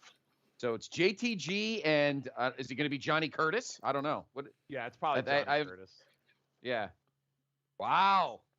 Dr. G is like, oh, you think there'll be any WWE guys showing up? Well, guess so. Well, Nick Aldis said that on a recent interview that there may be some new guys in the NWA from Ring of Honor or WWE. So here we go. Johnny Curtis. We'll see what his actual name is. I will say that I was in the restroom. I don't know, but match of the night for me so far has been Kobe versus Williams. That match was Yeah, awesome. we talked about it. Yep. Yeah, that was great. Yeah. Oh, here we go. Uh-oh, Right, what's so this? to answer your question, Callum, from earlier in the night, Battle of the British is not the last match of the night. So No. Is this a promo for that match? yeah, this is the vignette because this Oh, was yeah, played yeah. on. They did this on YouTube, like on I think it was like Thursday. They did it. I've been greatly Yeah. looking forward to this one. Yes. Yeah, Dr. G and I said that this was this could be the match of the night. But I tell you something, it's going to take a lot to pass Colby and Doug. I mean, that match was fucking ridiculous. I didn't see that match coming as my match of the night so far. That was crazy. Yeah. I love this vignette. This is good. That was a thingy. That was a staple of Tom Latimer's time in ICW. If he ever wanted to start a new feud with someone, it always started with a pile driver on a chair or multiple pile drivers on a chair every single time. Yep.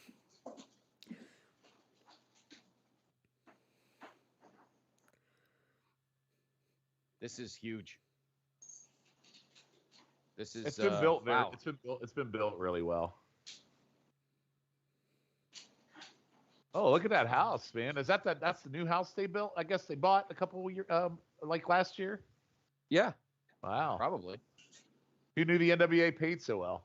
But Mickey's probably I know. got some good money too, though, from the WWE run too. Yeah. Yeah, they definitely saved well. Yeah.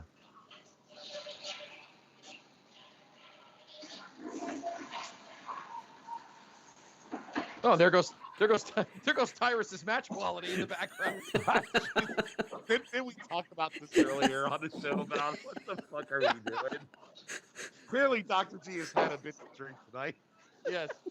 You're right there, Doctor.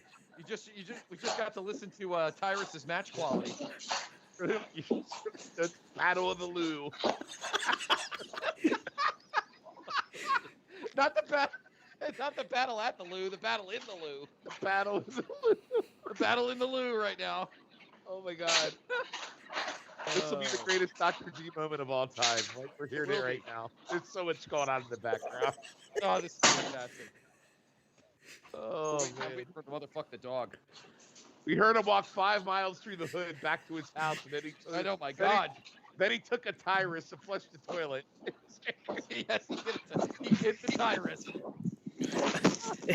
after he drank the whole state of Connecticut's Pretty much, he left nothing for me. yeah, Jesus.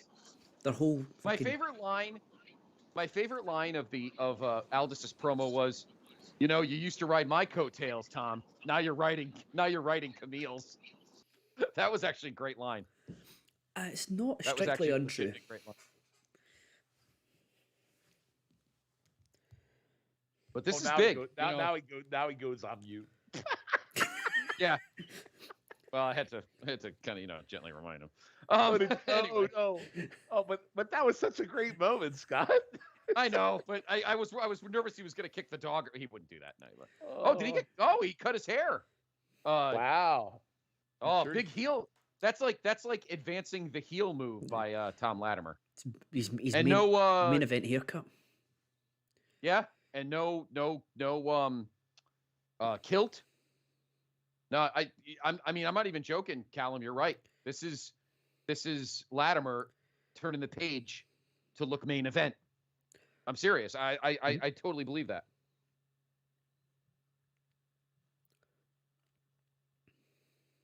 I haven't seen the I don't know if the wiki updates match times yet. Let me take a look. Because I'm curious what our match links have been so far. Love the tights too. Wow. And Aldis skips the jacket and everything. No fucking around tonight. Doesn't it still strike you as weird every time he comes out with the belt? It just looks weird. You mean with no belt? Yeah. Yeah, man, no belt. It's just No belt. no belt. Very weird. I agree. Guys, this All right, one's going to be fun. So who's gonna win? You think? Wait, so the step is if you get DQ'd, you're suspended for 8 weeks, right? Correct.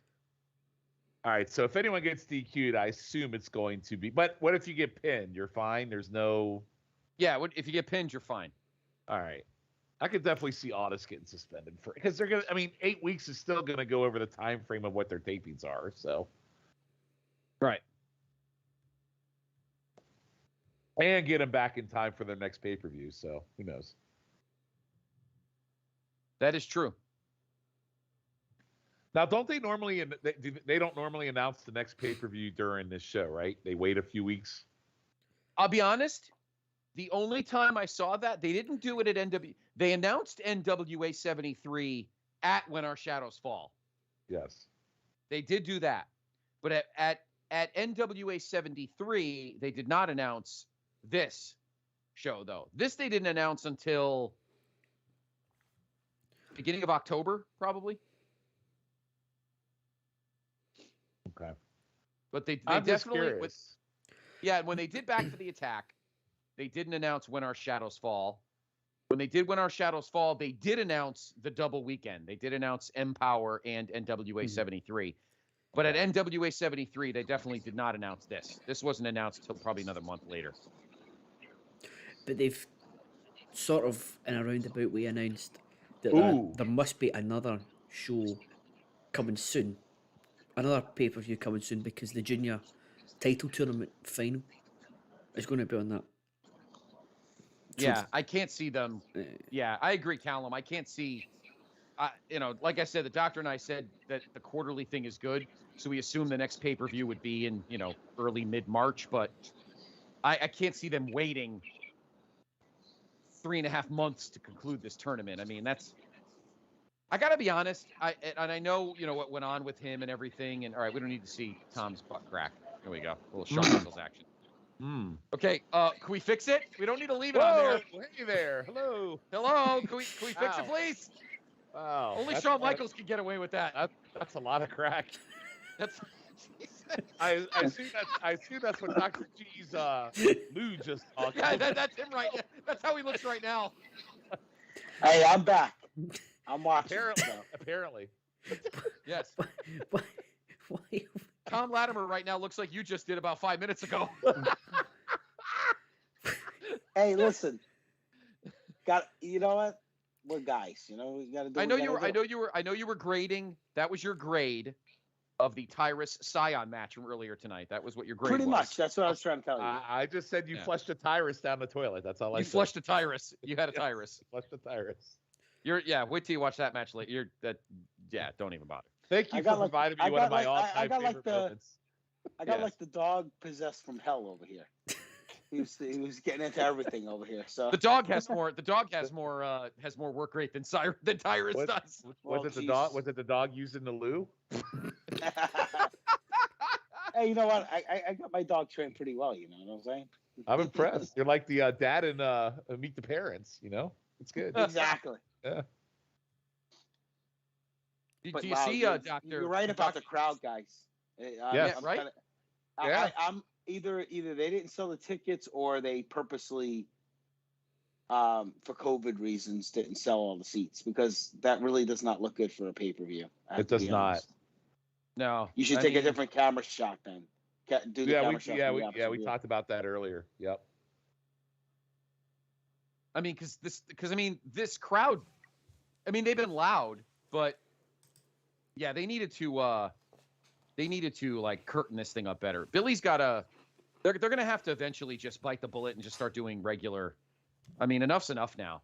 I mean, you can't rely on whatever Fight TV is giving you fiscally. And we talked about this, Dr. G, over and over again on the show. You can't keep relying on Fight TV's money to keep you breathing. You've got to start sucking it up and stop booking scared and start getting some of these venues. He has to be pumping some of his own money into this at this point. Yeah, because I'm digging the Latimer haircut though. Did you notice, Doctor? Latimer main event haircut. No, the match is good, and you know what else is a little disappointing with the crowd is this pay-per-view's been built really well. We were very critical of the other pay-per-views where they don't build them real well. This one's been built really well, and to see that turnout there is kind of disappointing. It is. Again, if it's because of COVID, we don't know that. That could be the reason. I know they were limiting the crowds in there during the whole pandemic, but but if they couldn't sell the tickets, that's really. But they had more people. But they had more people at the Chase than this. Yeah, they did. Oh no, yeah. I think they limited. I think they limited, and I think Billy got scared. I do really think that. I think Billy got scared, and wanted to play it safe. But there's only so much safe playing you're going to do until you turn into Ring of Honor, and you go on hiatus. Yep. Every single person in the audience is wearing a mask too. So right. So if they're all wearing a mask, then why do we not have all of the sections filled? Because the middle section, everybody's sitting close to each other. So what difference does it make? You might as well fill all the sections. It makes no sense. So has anything made sense during this pandemic? Come on. Investigative journalism right here, okay? I've been on nwatix.com and it's saying that the taping that's happening tomorrow is sold out. So is this possibly, if the crowd is the same tomorrow, which you've got to imagine it would be for the power tables, then it's a limited crowd. Interesting. And I wonder how much these tickets were. I didn't even get a chance to look. Doctor, while you were imbibing, Sean has already booked you and I for the Crockett Cup in Baltimore, because that's his prediction that the next pay-per-view is. Sounds good to me. Right, Sean? It's more hope. Does it have to be in Baltimore? It has. It kind of does. It kind of does. It's either got to be Baltimore or in the Carolinas. It's got to be one of the two. So Sean, we're gonna drink some Bullet bourbon together. Probably Whistle. We'll drink like the top scale Whistle Pig stuff. That's what we'll be drinking. I like Whistle Pig. I like Bullet too. Yeah, Bullet's good too. Whistle Pig's my favorite. So never had that, so I'll have to try it. Yeah, it's good stuff. That's the name that Callum uses at hotels in Scotland. Whistle Pig. Any messages for Whistle Pig, room 625? Nice. This has been fun. This match has been very methodical. They're telling the story. This is one that can't. This is definitely a match that can't be rushed. Yep. So we have 2 matches left, right? The women's title match and the Murdoch match. And then that, and you're like, and that other thing. Yeah, I'm going to. I'm tapping out after the women's match. I'm out. Oh, jeez. I'm not, because I'm hoping someone beats the shit out of Murdoch after the match. So answer me this. Why? Okay, so you build up Jax or Dane as your title contender. Then he jobs in the first match. Why would they use Mike Knox instead of Jax Dane to go after the world title when that's what's been built? Why would they do that? I don't know. It doesn't make any sense. Mike Knox hasn't been seen in how long? I know, right? I don't Aces get it. and eights.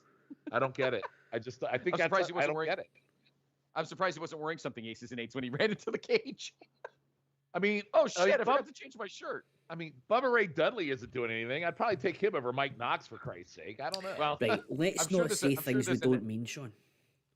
Okay, yeah. well, and don't forget, there's an announcer at the table there that probably wouldn't agree with you. Yeah, well, yeah, there's that too. Yeah. Yeah. So.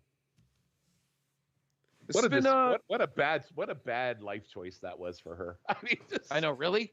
I know. What was she thinking? Ugh. Women from Waterbury. What are you gonna do?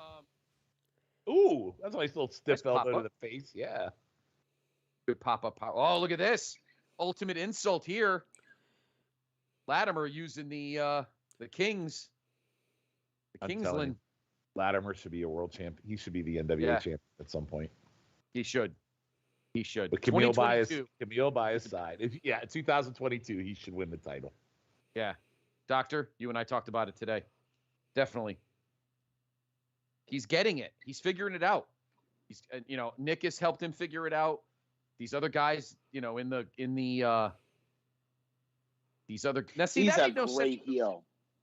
Like, I can never see Tom Latimer as a, face.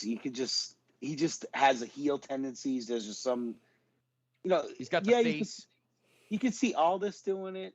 I like him better, obviously, as a heel, but Latimer he's like a Tully Blanchard. You could just never see anybody liking him. Right. Tully Blanchard could never be a face. I mean, that was a great pile driver right there. It was a great pile driver. It was. 1, 2, kick out. This has been. They don't have times on. They don't have any hard times on the wiki page, so I don't know. I don't know if we've had any match times yet, but because I'm curious what's that Colby Doug Williams match was probably what 12 minutes, probably 13 minutes. Yeah. I don't know what the longest match has been. So probably that fucking Tyrus Scion mess was probably the one, because that felt long. Maybe it just felt long because of what it was. It just felt long. More stiff forearms. And the best thing I've enjoyed about this match so far is the psychology of the fact that every move looks like it's punishing them. Like everything is very snug. Oh! Wow. Oh, all right. I did not see that so coming. I did not see a clean finish coming. I did not see that. No, I did not either. I do think the wrong man went over, though. I agree, but I feel like Latimer should go grab a chair and beat the shit out of him right now. Is what you need to do. Yep. But if he wasn't going to do that, Latimer should have won. Right. And that hurts me to say because I love me some Aldis, but I am slowly starting to build up the Latimer as one of my favorites too. Yeah. These are the little things that frustrate me about Billy. I get you want to book good matches and have endings and stuff, but some of these guys, particularly some of these heels, you have to give them a little extra. Yeah. Like Latimer just walking off dejected is not good enough. Like he should be so pissed off right now. He should be beating the fucking shit out of Nick right now. But I do think Aldis is going to eventually turn on Murdoch and he's going to win the championship back. That's been my prediction all along. He's too good of a heel. You know what I'm saying? Right. He doesn't do it for me as a face. He's not a face. Now he's not. I mean, he could play both roles compared to Latimer, who I think should just be a heel always. But I don't. I think eventually you're going to see Aldis turning back and being with Strictly Business again. So I said that on the show. The only reason I don't say that is I disagree with you on that is I feel like we've come to the point now where Latimer can't. Oh, they got to do the thing with Jazz. That's what they still got to do. They got to do the Jazz tribute. And we're gonna go long on this pay-per-view too. Shit. Yeah.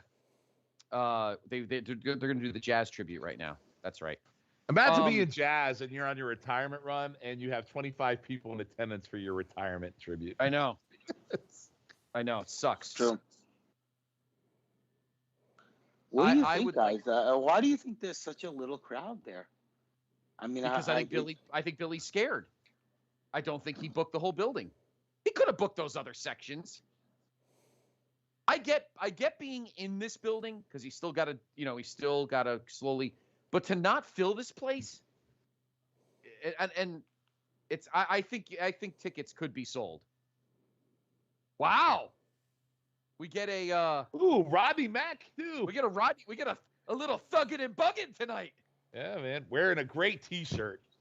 Oh my God, what is that? Pro wrestling collar and elbow? That's pretty awesome, actually. That is awesome. Rodney Mack, some thuggin' and buggin'. Yeah, they have a wrestling school. I mean, they're married, but they have a wrestling school together too. So, Rodney Mack in some pretty damn good shape too. Look at him. Yeah, he's still looking good. Red Dog. Jazz with hair looks good too. I agree.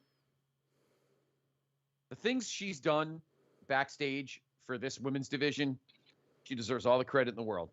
Dude, she'd fuck all of us up, man. She absolutely would. She'll fuck her husband up. Pro wrestling collar and elbow. That's awesome. You gotta turn up the volume. I gotta hear this. You're real good at that volume stuff. Yeah, there we go. Yeah. All the ladies are out there. That's good. There's Kenzie. Or Layla. No, I think it's Kenzie. Yeah, it's Kenzie. Yeah, it's Kenzie. First, I would like to thank God for granting me the talent and the gift to be able to perform for all of you for 25 years. Damn. She's been around that long, huh? I know, huh? There's genocide. Thank everyone that has ever given me the platform to showcase what I love so dearly. That has given me the platform to become the female fighting phenom. The platform that has given me the opportunity to become the baddest bitch.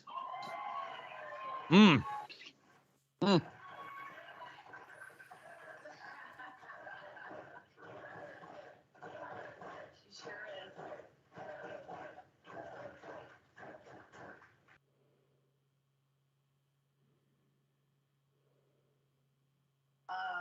I'd like to thank the WWE for allowing me the opportunity to become the last WWF champion. Is this like Flair's promo where he comes out and praises the like? It's so weird how they do these. I know.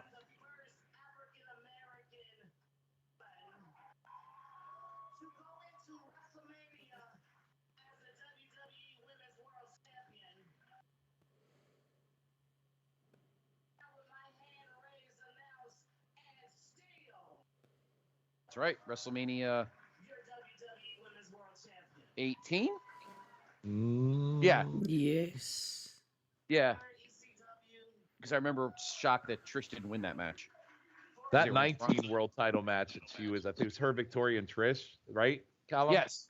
Mhm, Yeah, that very, very underrated, great match. Yeah, Very I good. agree. I agree.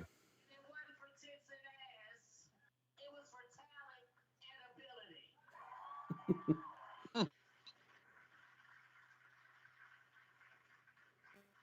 to be standing right here in the center of this ring, the NWA. Billy Corgan, I'd like to thank you for having the trust and the faith in me for being your NWA Women's World Champion for over 900 days. She really held it that long? Yeah. There's so many guys that I can think, but I'm not gonna name it. But it's a lot of people play. But I would like to thank my better half here. From day one, when we met, we said we're gonna make it. Set a goal to become, if not the best, but one of the best in this business. Driving guys, we had shoe jobs, barely making it. Get off work, come wake me up 9:30, 10 o'clock at night to go work out. But then I hate it. But that's what I knew, that's what it took. So he's been my gym partner. He's been my We never saw much of Rodney Mack after he left the WWE. No, I don't think No. so. I don't think he. I wonder why. Yeah. He's been my physical therapist. And if I'm hurt and injured and laying on the bed feeling sorry for myself, he's like, no, get your butt up. You're Jazz.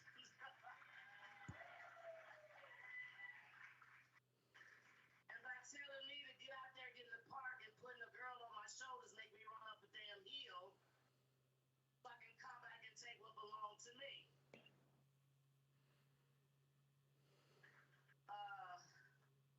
I'd like to thank my babies. They're not here right now. But everything I do for them. And all I do is make them proud of their mama. And that's my legacy, guys. Just honestly, just to be the best parent and the mama I can possibly. But I would like to thank Billy for giving me the opportunity to open up the next chapter of my career. Working behind the scenes. Producing some kick-ass matches with some of the best women in the industry. Thank you, girls. Well, you ladies, but you still girls because y'all younger than me. Trusting me and trusting my thoughts and my opinions and just kind of going with the flow with me sometimes and seeing the same vision, so thank you. Thank you. I love you ladies. You all rock, you kick ass. I thank you. Medusa, where's Medusa? Medusa. I love you. Miss Deborah. Thank you so much. Thank you. Thank you. Thank you so much. Well, I said I was not gonna say anything or do anything to make us all start crying. Cameo by Medusa. That's awesome. That's coming up. So I just like to thank everyone. Thank you. God bless you. Thank you. Could there be any better creative booking committee for a women's division than there is in this company compared to anywhere else? I can't think. I mean, listen, Mickey James, Jazz, and Medusa? Yeah, I mean, you don't get much better than that. No, you really don't. Bruce Pritchard, I think, would Bruce Pritchard and Charlotte Flair. But even like Tootie. you've I got love Tootie. you've got Jazz, Medusa, Mickey James, Gail Kim was it in Power. Yeah. That's just for the Yeah. women. Then, but they've slowly but surely you could have potentially Doug Williams, Homicide.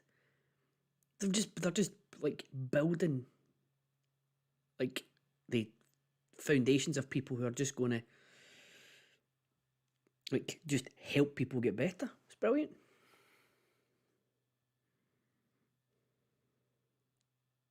This is a match coming up that Doctor and I have looked forward to since it was announced, because and we've been saying it, Doctor, for weeks and weeks. And listen, with Jazz just doing what she did just now and talking about that creative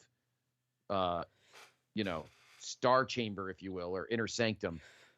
No one has won me over next to Ronnie Garvin. Thanks, Sean. No one has won me over from not liking her to liking them in the last 6 months than Camille. She has wrestled her ass off. Mm-hmm. She's wrestled every big show. She's wrestled almost a ton of powers. She takes a beating. She knows how to adapt. She somehow knows how to adapt to her opponent. A lot of that, I think, is Thunder Rosa, but I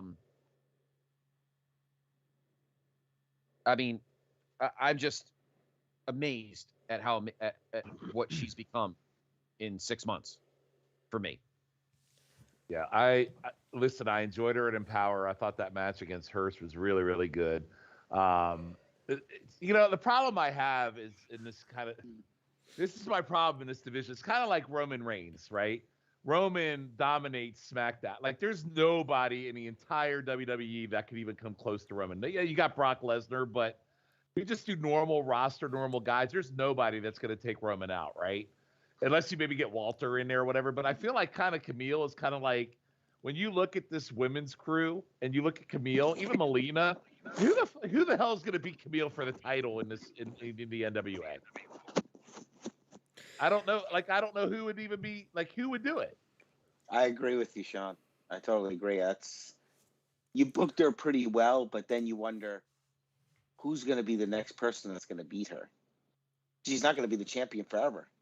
No, I mean, but she hasn't even held it that long. My point is, when I look at the current roster of women, yeah, they're great. They have a great women's division, but I don't see it. And by the way, Melina, I was stunned she was the first contender because Melina's pretty much jobbed out to every single match she's done.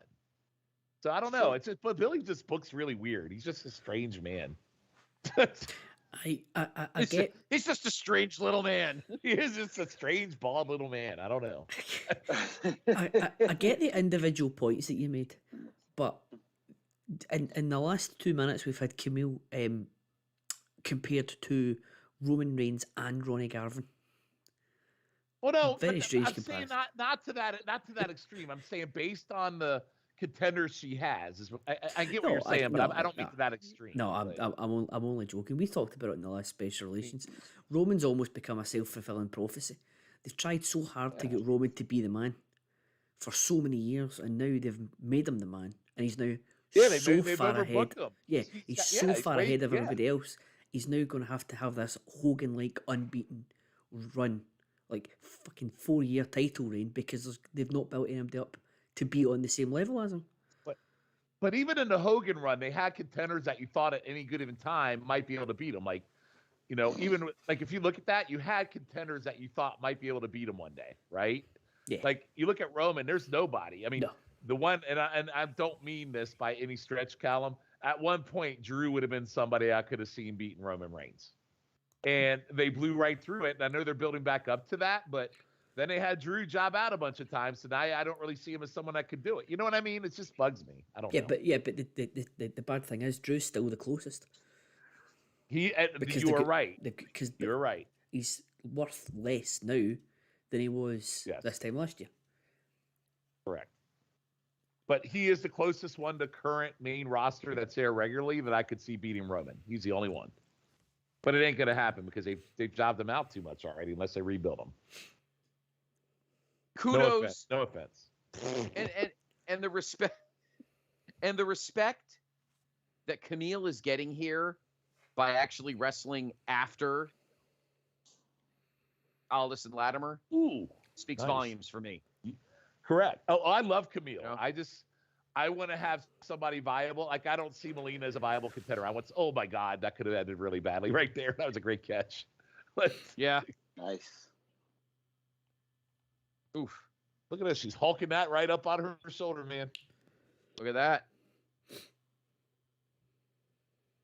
But Melina, she lost to Peraza already, right? So do I really think she's going to come in and beat Camille? No. I think this is just another Legends. That was a nice move. Yeah. I think this is just another Legends thing to add a notch to Camille's belt. Honestly, the only one that I think has the wherewithal to beat Camille is Genocide. Genocide, or maybe even Mickey if they do a title versus title. Maybe they do a title versus title. But I think Genocide's not ready yet. I don't want her to have to get peaked too soon. So Bradley agrees with you, Scott, in the chat. I am saying that Camille is amazing. She's got better and better every match. And like the Layla Hirsch match that we were talking about earlier on. I love that match. Yeah. And the match and the match that she had at both Layla Hirsch match. Well, the Layla Hirsch match at By Any Means Necessary. The Kenzie match was good too, right? The Kenzie match was amazing. The match with Chelsea was amazing. Mm-hmm. And she's wrestled on. Definitely improved. Right? I mean, I remember when Dr. G and I first watched at Back for the I didn't care for her promos. I liked when she was like, not saying anything, when she was all this and, like just that she would just give those stares but she's getting better. I mean, she's improving and in the ring, she definitely is taking it to another level. So you have to say she's really worked hard and you have to give her her due. Yeah. I mean, she puts over her power moves. She kind of reminds me a lot of like 2006, early 07 Bobby Lashley. Like I was not the biggest Bobby Lashley fan in the beginning, but little by little back then, he knew how to put his moves over. He knew how to methodically work a power match well. And I feel Camille's doing the same thing. I think she takes advantage of her size. She's consistently bigger than every opponent. And she has learned how to adapt to every worker. I like the Lashley comparison because I got into like when he finally got that title shot against Cena in 07. But they had that world, that I was full on into him at that point as seeing someone, man, he might actually beat Cena. So I love that comparison to Lashley. Then it's a really good one. She we'll be coming up on that soon on the Place Be podcast. I know. I look very much forward to that. Yeah, that's excited very for that. underrated. That's a very underrated match, by the way. So it is. I agree. Yep. Camille's been dominating this so far. Yes. By the way, 07 Melina is the women's champion. Coincidentally. And she wrestled. We had a match. I think it was. I don't know if it was Backlash. It was Backlash 07. Who'd she wrestle? Mickey James. How about that, huh? Yep. Look, what a difference in 14 years. I remember being convinced that Great American Bash that you're going to come up against, coming up for. Sorry, I was convinced that Bobby Lashley was going to win that night. So was I. Too. I recorded it because I was 100% convinced that he was going to win. Mm-hmm. I was too. I was disappointed, and I could see why he was disappointed and left the company because I feel like I don't know what this might be a what if episode with Dave Hall and I on Through the Looking Glass. What if Cena didn't get hurt in the fall of 07? How long was that reign supposed to go?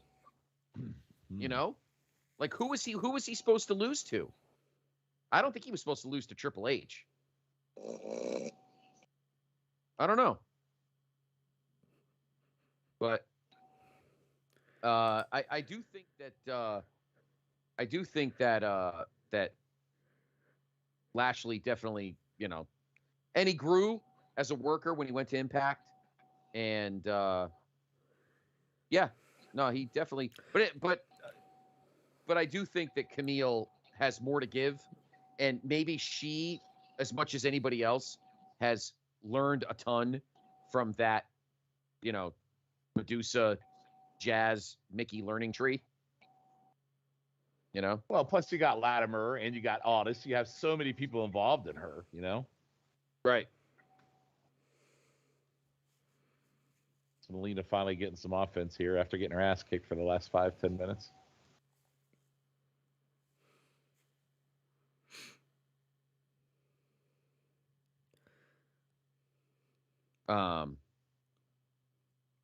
But back to Lashley quickly, off topic again. If Lashley stays and Cena does get hurt, does Lashley win the title at No Mercy instead of Randy Orton? And then you run with face Lashley against Orton. Unless Orton was always going to win at that time anyway. And then it's...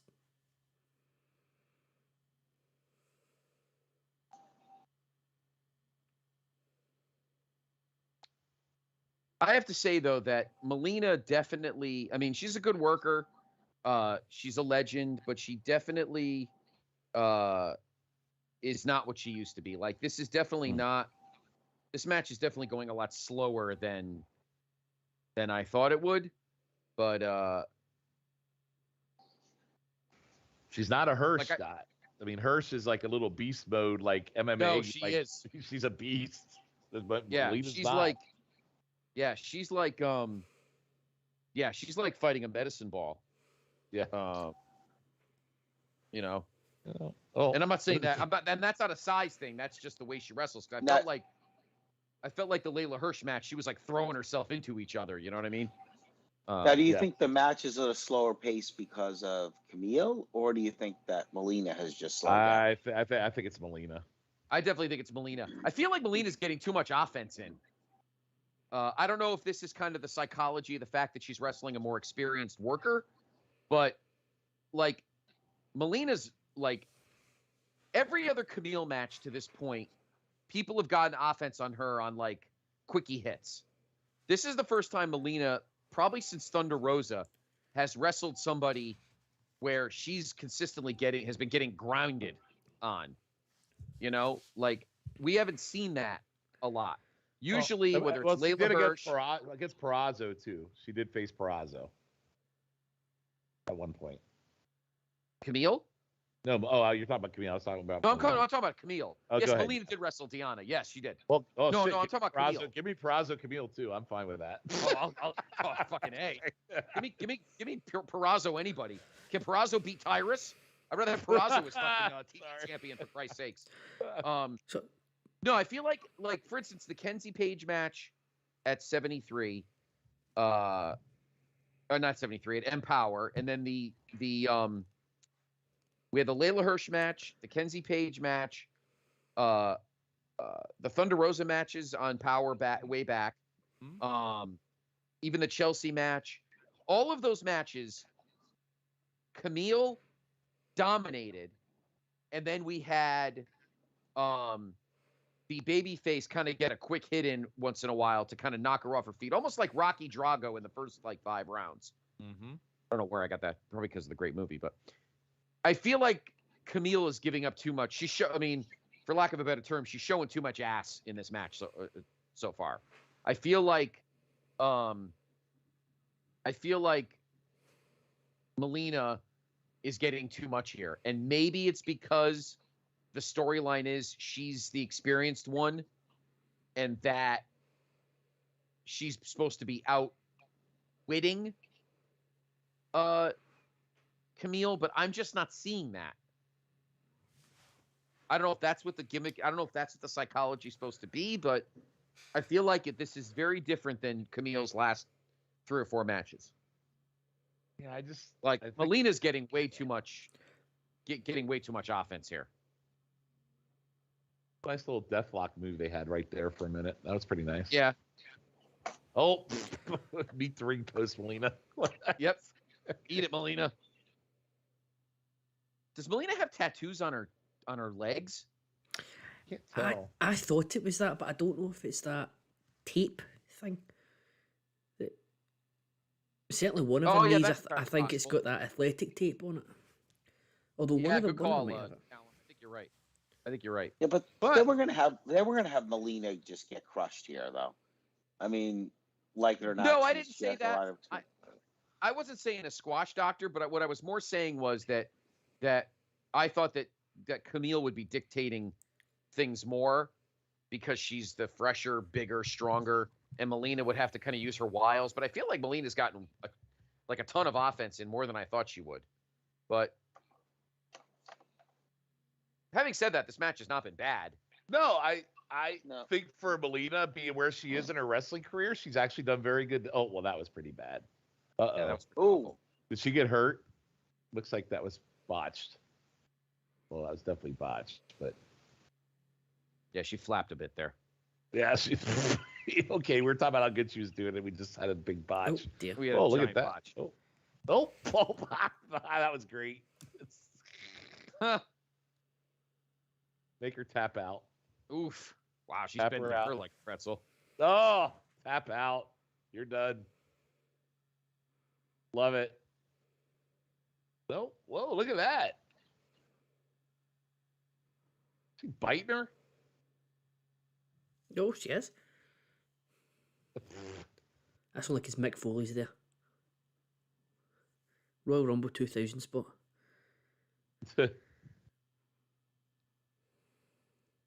Yeah, definitely not one of the, this match isn't setting me on fire like the Hirsch match, or you know what I mean? That Hirsch match, I was all into it the whole time. She taking her knee brace off, she is, eh? She did. You're done. Night night. It's over.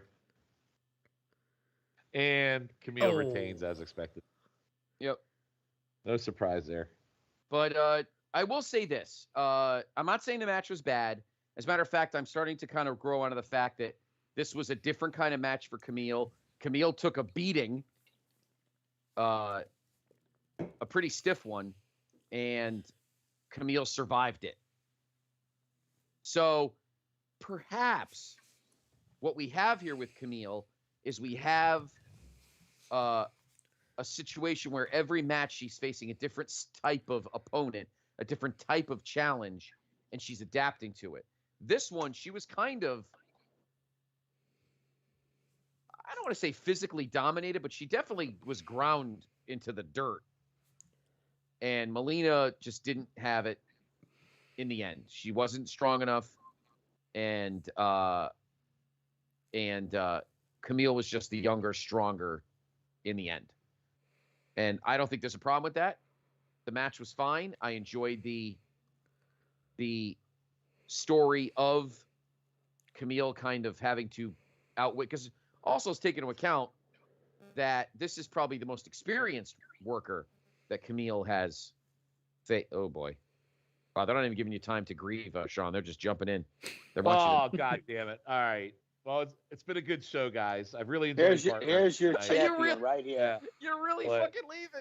No, I'm not. No, I'm not. I'm being funny. I know. I'm not. I know. I mean, worst case scenario here, I'm sure Knox will beat the shit out of him for a little while, but they take a guy who's been on TV in 20 years and have him face Murdoch, who I fucking hate. There's just no There's nothing good All right. coming of this. All right, I do got to use the restroom again. I'll be right back. now we're really gonna hear the flusher. He's going to go and drop a Murdoch. Yep, we're gonna. I will make sure I'm on mute, unlike other people who might be on right now. Brewing in the loo. But anyway, I mean, it was a great match. It was a great match by Melina. Great match by Camille. Just a different style than I was anticipating from her previous matches. But we are at our main event. The NWA World's Heavyweight Champion, Trevor Murdoch, defending against Mike Knox, which is very strange, but it is Mike Knox. So It's been a very good show up until this point. I'm not going to complain at all. Again, I think we said it honestly, the only match. Yeah, honestly, the only match that wasn't good was that. Yeah. And honestly, we knew going in it was probably not going to be good. So Yeah. that's fine. We knew that Tyrus and Scion was going to be bad, and it was bad. But every other match is delivered like it always does on our NWA shows. We said it right for the outset that it was, currency for currency, shall we say? Pound for pound, dollar for dollar, the best value you'll get. You'll get more bang for your buck for £20 or $25 watching this than putting down money for most other shows this year, and I think it's delivered on everything in that way. There's your pal right there. Not for nothing, but absolutely. But when Aldis had the belt, it looked bigger and it had like this very ostentatious feel to it. Yeah, because it wasn't on a freaking big fat gut. Sean's back. He took the- Look at this freaking guy. Oh my God, he doesn't even look like Harley Race. Oh, Harley Race had some traps at least. So he wore his Harley style jacket, his Starcade 83 jacket for the St. Louis one. The least he could have done was put the splotch on his belly to honour Dusty Rhodes at Hard Times. yeah. Where's the Dusty Lapoma on his belly? Like that's what he needs here. I know. Where's the coffee pot stain? To his credit, right, he looks as if he's getting into a bit more ring shape. What are you talking about? No, if you look at him after the match at NWA 73, he was falling out of his jocks, right? He looks more like he had a gut that would look like He actually does look like he's might have dropped a little bit of. He's now looking You're like he right. You're looked in the WWE. He's now back to his WWE No, shape. I don't disagree with you. Yeah. What is going on with him? He's got like blotches everywhere. Look at his chin. Look at his tit. He's got like blotches. He was- Look at his dick. Look at his tit. Fucking blotches. You're not even drinking the bourbon tonight. The Oh Dusty my God. He's got the Dusty Lapoma above his freaking boob. Oh. do you know what's immediately? Do you know what's immediately come out to for some reason I've been drawn to it. He has, again, looking at his tits, he's got very tiny nipples. Like non-existent. Now we're talking about guys' nipples now. That's Oh how my great. God. That's how good our NWA World Champion is. We're talking about blotches against their tits and their small nipples. That's what we've been reduced to on this show. Poor Mike Knox. You guys can't even give me credit. We have to criticize little nips, mini nippies. Mike Knox looks like he's still in Aces and Eights. He hasn't changed at all. Wow, that Murdoch logo takes up his whole ass. It's so big. And we're so excited that Murdoch lost 5 pounds yes. He lost him in his earlobes. Callum's very happy that he's lost 5 pounds. See, on his to be honest, see if I looked like Trevor Murdoch just now, I'd be fucking delighted. You know what? Honestly, I wish I looked like as good as Trevor Murdoch. I mean, Oh my God. The difference between Trevor Murdoch and myself is I would not take my shirt off because then you couldn't see the blotching above my tit. Well, I was going to say the Wow. difference is he's And that got Murdoch sweet Charlotte, logo but on you do his- as well. Well, the difference is he's also got the belt that I crave and I love, and it's a tragedy. You've got one though. You've got it. I do have one. I do too. I'm looking right at it. Yes. But that logo on his tights, because of his giant ass, makes it look like a fucking satellite dish. Yeah, he's built like Humpty Dumpty, guys. Come on. Giant really ass, is. tiny Yeah. nipples. It's a Yes. tremendously bad. Giant ass. This is a tremendously bad representation of our world champion. We could objectively say that here on both NWA Crock and Roll Oh, and my the NWA Saturday Special. Unlike some other NWA sanctioned shows that only speak the propaganda that they're handed. To play the devil's advocate for a second, gentlemen. Oh if my you God. wish. Oh, he didn't lose 5. He lost 10. No, That's what you're gonna say. He right? lost Yeah. 6.5. He lost 6.5. No, but and this is now what, the 4th Trevor Murdoch match we've seen. No, 3rd. He wasn't at Back for the Attack, or was he? He was. But anyway, his matches have never been bad. He might be a big tub of goo, but he always brings it in the ring. His match with Aldis at NWA 73 was brilliant. Okay, that was because of Aldis, not because of him. Well, see if he gets a good match tonight. It's not going to be because of fucking Mike Knox. You'll need to give him praise for that. Him and Adonis did have a pretty decent match at Back for the Attack. Oh God, what was Listen, that? I'm not Like, saying that he can't have an so- enjoyable match. He is just not NWA World.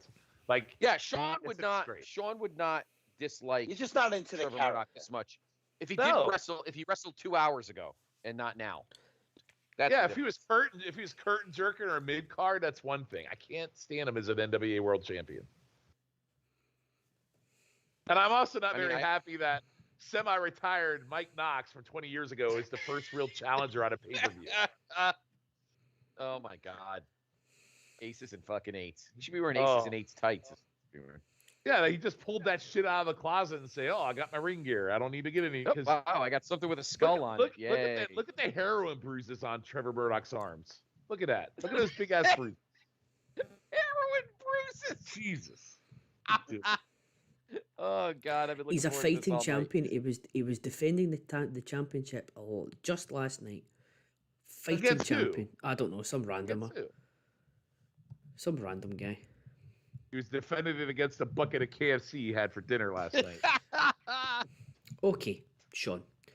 Better or worse than Jeff Jarrett as champion? Jeff Jarrett's better. Rob I Conway. love Jeff Jarrett. Oh, I'd love to see Rob Conway. Did see him. Did he have the theme that he had in WWF though? Look at me. Just look at me. I did not see enough of Rob Conway as NWA champion, so I can't say anything about that. Mike Rapada. I'm sorry, Microphone, who? you- I'm sorry, who? Exactly. Mike Rapada has apparently had 2 NWA World Heavyweight Championship reigns. How about Blue Nova? Who was the guy that had the belt? Remember, G, we talked about it on the Sweet Oh, Charlotte God. show. What the hell was that guy's name? Blue Demon? Blue belt? Blue Demon. Blue He had Demon. the belt for like 1,300 Yes. days or some shit. Yeah, but I don't really count all those. I don't count any of them as, This is Doctor, a let me ask- mainstream pay-per-view on TV, and you're gonna have Trevor Murdoch.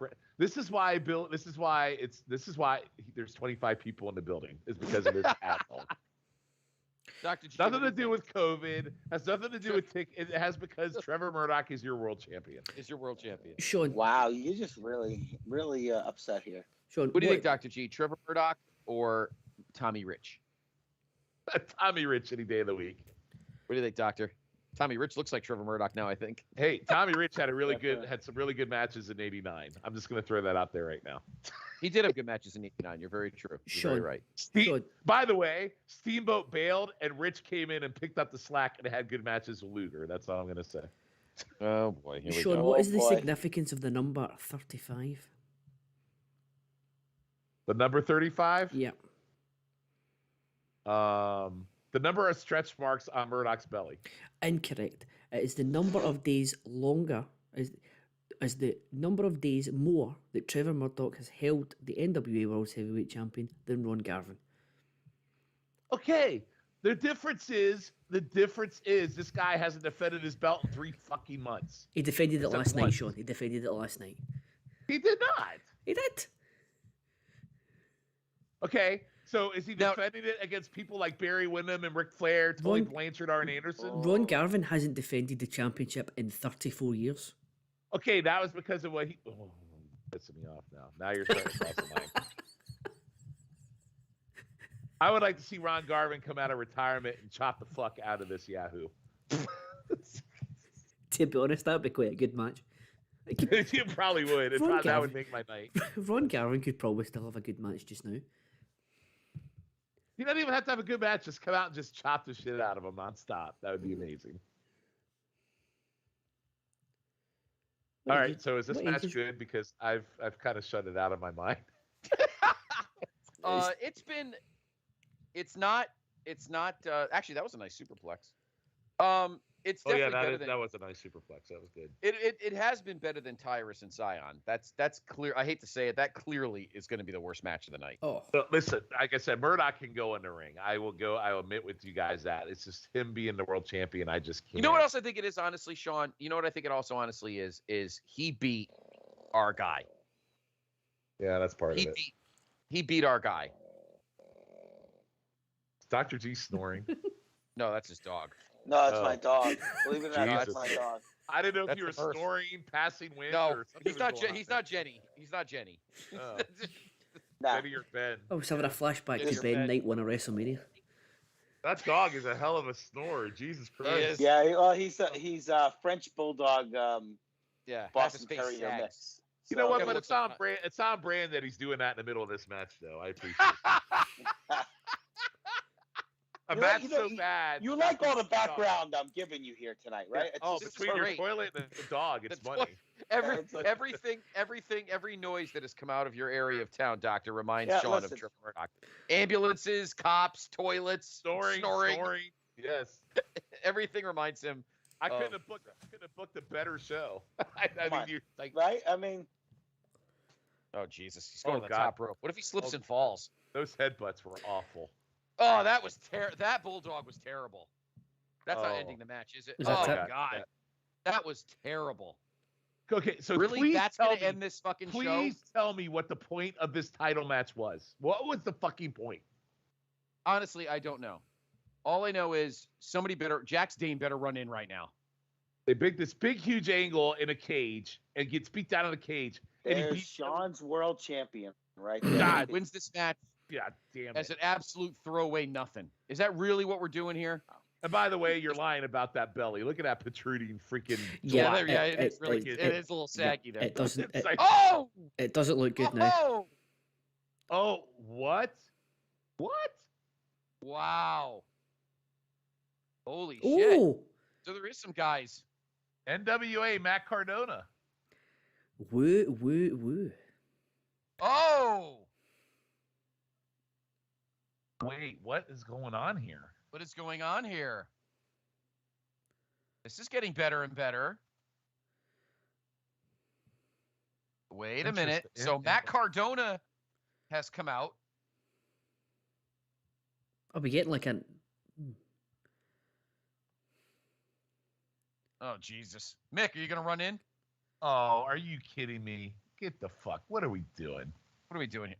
Oh, Mick Foley saying, no, no, no.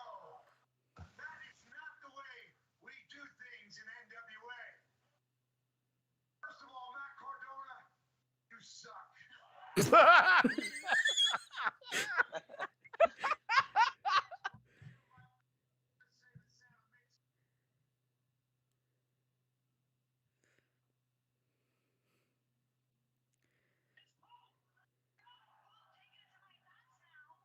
Oh, the Pope. Oh, was I'm Pope so cast now? confused. What is happening here? I don't understand. I don't know, but I'm sign up for this. Pope. I mean, Cardona has been on a pretty good indie run lately, and he's also an Oh, Impact too. he's He's stinging. actually getting ready. I think he's getting ready to challenge Moose for the Impact World Title too. Yeah. By the way, His, So. but his thing. Remember his run where he was pretending he was the king of the death matches. that was really Oh, really it good. was so good. It was really good. Cardona has been very underrated good since he's Look got at that released nice from WWE. protruding belly right there. Look at that. Jesus, look at him. He looks like a watermelon. I would take Cardona as NWA champion over this fat gelatinous Oh, slob. Absolutely. I'm not Fine, saying he's the straight. best option, but I will tell you, I've been watching him on. He's actually been very, very good in some of his. Like him and you won't believe this. Him and Brian Myers had a freaking great match in Impact at one of the pay-per-views. Oh, they're so tight. Come on, Yeah. they're former edge heads. Oh, where's Mick? What is he? He's not doing anything here. Well, you know, He moves even slower than Murdoch. He punched his clock. Wow. So how does this play out? I don't know, but I'm kind of liking it. Some fresh faces, and legit fresh faces here. Yeah, See, I'm this okay is the with good Cardona. part. We can have good. Here's the good thing, guys, about NWA working with like Impact and ROH. And we can have guys come in here and work NWA without having to get paid. like without having to deal with not getting paid a lot. You know what I'm saying? Like they'll still come, and they don't have to be technically on NWA's quote payroll per se. You know what I'm saying? Matt Cardona's not. He won't be.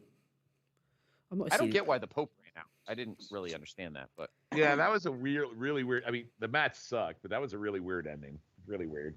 So Right, what so- did Mick do? What did Mick Foley do in the? I didn't see that. I don't part. know. He he basically came out at the beginning, cut his usual useless Mick promo, and that was it. Wasn't anything earth shattering. Yeah, there you go, Murph. The dog I agree with you, agrees. Murph. The dog agrees. That's what The dog Murphy agrees. thinks. That's what the Murph thinks. All right. Yep, and they shut down the fight, so nothing's coming back. All right. So, guys, there is Hard Times 2. That main event Well, was wait. hard. I want to hear Callum do it Okay. because yours is like a knockoff fake thing. I want to hear how Callum does it. Well, everyone, that Wow. was. I know that's very disrespectful there from the doctor. Right at the end of Hard Times 2. I love it. Wow. You know, maybe I am the one that jumped you with a bourbon bottle. You like the way I did it last week. Look at him. He's playing all these guys. He's like Just Joe in 2000 WWF. He kind of roams the locker room and just kind of, plays all these sides against the middle. You know what? I see what you Go back to your little main event show. Go back to flushing the toilet. All Go right. go back to doing Rock and another. roll is the best. Is main event still on? I haven't heard it in a few weeks. What are we? Well, The we main- had a The holiday. card- Steve Willie is very emotional right now. He's very emo. So no, Steve Willie attacked Dr. G and it went off Attack the Dr. radar. G. He went off Yep. the radar. Yeah. off the radar. No, there will be a new episode of Main Event this coming Friday. So new I episode. think you should call it the mid card, to be honest. Oh, God. Really, I think you should go wipe your dog's ass, just like Tyrus should be wiping Billy Corgan's ass for letting him be a champion in this company. So tonight we saw Johnny Curtis and Matt Cardona, two guys that would be 10 times better television champions than fucking Cyrus. So Oh shit! I Oh. forgot about Johnny Curtis. After I saw Cardona come out, I forgot Yeah. about him. Yeah. So, all right, top to bottom, guys, as usual from the NWA. Yeah, we get our kind of head scratching booking decisions, but overall, I thought it was a good show. Yeah. Match of the night clearly was Williams versus Colby, though. Yeah, for me. holy shit, Doctor, Yeah. you got to rewatch. You got to watch you that. gotta watch I'm gonna go back and watch it definitely. Holy shit. Do we have a match length? No, we don't. We don't have a show length. Need to go back and Maybe see it only to figure out, because we couldn't do it, figure out how Colby Carino's head stayed on his shoulders after that suicide dive elbow. Because he got, gonna say he this- got taken out. I'm going to say this show was 3 hours and 3 minutes probably. Yeah, if it started 8 o'clock. Well, I mean, Yeah. the pre-show had 3 matches on it too. So Yeah. So if you count the pre-show, 4 hours and 3 minutes tonight. But the official pay-per-view length is probably about 3 hours and 3 What minutes. was it? $20 for this pay per view? 25. 25. 25. I mean, you yeah. can't beat that. 4 hours for $25. Oh, no. I'm going to hit play and see if they've. Yep, the official length was 3:05:50. Was the official length of the pay-per-view. that main event was a bunch of shit. What was Yeah, that? the match itself was kind of garbage. I don't understand. I didn't get it. Like, all right, Mike Knox got the title shot, and then he fucking just jobbed in a See, I thought Latimer Aldis should have been the main event. I agree. I Yeah. agree. And I think Cardona maybe could have jumped Aldis. I don't know. No. You know, Any option is better than what we have as world champion right now. That match would have been. See, it's purely down to the placement. The title match there would have been fine had it. If you swapped Aldis and Latimer with that match, a 10-minute throwaway title defense is fine. But main event in your last pay-per-view of the year. I mean, think about that: Maybe not. Terry Funk, Harley Race, Ric Flair, Trevor Murdoch. Mike Rapada, Shane Douglas. Yeah. Mike Rapada, Oh, I forgot. Oh, yeah, I forgot about Shane Douglas. Shane Douglas. Yeah. Hell, he threw the Yes, belt down on the my ground. ass. You want to know part of that shit? He threw that on the ground. That's poo-poo. Yeah. So, Doctor, you obviously can't give a full analysis. You'll be rewatching it, but Doctor will join me Monday morning, 9 a.m. here on the PTB Wrestling Network feed for the Hard Times 2 reaction special. So we won't go too crazy with our reactions. But Sean, top to bottom, what were your good points and bad points of the show?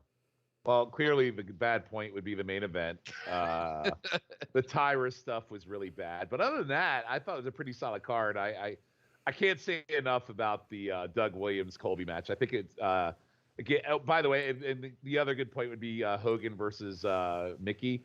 I think the veterans gave the young stars some time to shine, and that's really what you want in the NWA. You got to build new stars. They have a lot of this older talent that's in there, but what they need to do is build their young stars, and I thought both those matches did it. And yeah, I think like for me, I feel like if you were like watching this in a vacuum, Colby walked out of that match as a star because Doug Williams really put him through the freaking ringer. That was he really did. Yeah, he put him through the meat grinder. Yeah, and then Kiera Hogan, Mickey looked really good at beating her, and she didn't beat her with her finisher, so it made it look like almost like a fluke win, and it made Hogan look really good as well. So. Yeah, those would be my two highlights. Yeah. Callum, what did you think? Good points, bad points? Another another great show. I just looked there, so it was 13 matches, and I would say all but 2 of them were hits. Certainly nothing, and the other 2, like a throwaway title match and Tyrus, which was never had any high hopes it was going to be anywhere resembling good. So can't complain at all. The stuff that you thought was going to be bad was bad. The stuff you thought was going to be indifferent was indifferent, and the stuff you expected to be good was good at a minimum, up with excellent. Just seeing Doug Williams on a pay-per-view in 2021 was good enough, but the match he had with Carino, and Carino hung with him as well. It wasn't as if I was very impressed with him tonight.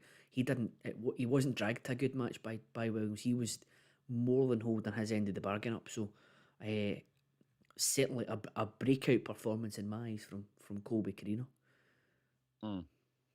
Yeah, it definitely was. It was a star maker tonight. And you know what's sad is I feel like in the grand scheme of things that match is going to get forgotten, and that sucks. I hope not. We here at the PTB Wrestling Network, both on the Saturday special and on Crock and Roll, when you guys obviously mentioned in between your amazing history lessons. And I'm definitely going to mention it this week on Main Event. That match cannot be forgotten, and Colby Carino is a guy that's going to be a player in this company in the future. And I got to be honest, with all these guys coming in, the Tyruses and all them, they don't need. I agree with you, Sean. They don't need to be here anymore. Go away. We don't need big fat guys with bad work rate slogging matches down. Like we're getting, they're getting all this borrowed talent, ROH talent, Impact talent, and shit. Use that. Correct. You know what I mean? Like, yeah.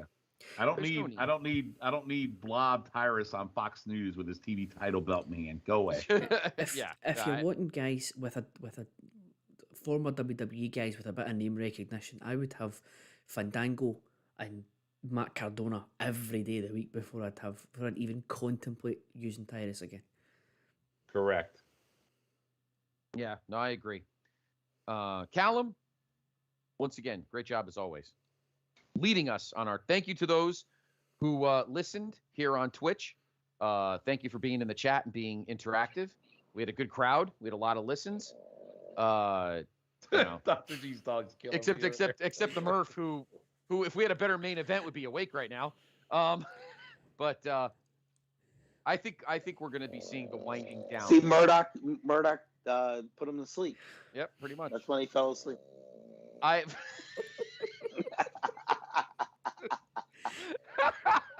can't even. It's great. You can follow me on Twitter at Scott. Is this the best podcast ever? What an ending.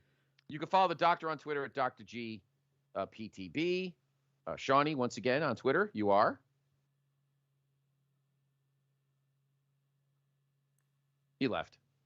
He had enough of everybody snoring. No, I was on mute. You can find me on NWA Crock and Roll on Twitter. Okay, there you go. And as Callum mentioned, Callum7 McDougal, and of course, PTB. What is it at PTB YouTube? PTB and YouTube. PTB and YouTube. And of course, please follow the brand on Twitter at PTB and Wrestling. I did we were tweeting all night. It was a lot of fun. And we'll be back for the next NWA pay-per-view. Dr. G, you and I thought that it would be in March, but they announced tonight that the finals of the junior heavyweight tournament will be at the pay-per-view. So we're not sure if they're going to milk this for 3.5 months. So we're starting to think that maybe the pay-per-view may be a little earlier, maybe late January, early February. So who knows? Hey, why not? But anyway, join us for the reaction special Monday morning. And, of course, join the doctor and I next Saturday for the next episode of the NWA Saturday special. Of course, we'll have a fresh episode of Power this coming Tuesday, and we'll see what happens. Will we see Matt Cardona? Will we see Johnny Curtis? Probably. We'll see all of them. And thanks, Mick Foley, for not much of anything. And other great things as well. No titles changed hands tonight. So, Doctor, you got that right.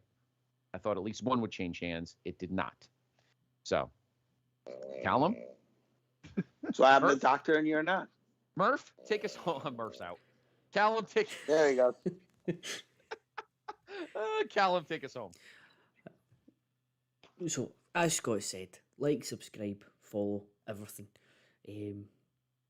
For all the great content. Monday morning, NWA reaction special. Thank you, gentlemen, for joining us for the various parts that you were on. Thank you to everyone in the chat and who's watched us on any of the platforms that you may have watched us on. Very much appreciated. We hope you enjoyed our alternative commentary. And as Scott said, we will be back for the next one. So until then, from Scott, Sean, Dr. G, and Murph, and myself, thank you all very much for watching, and good night.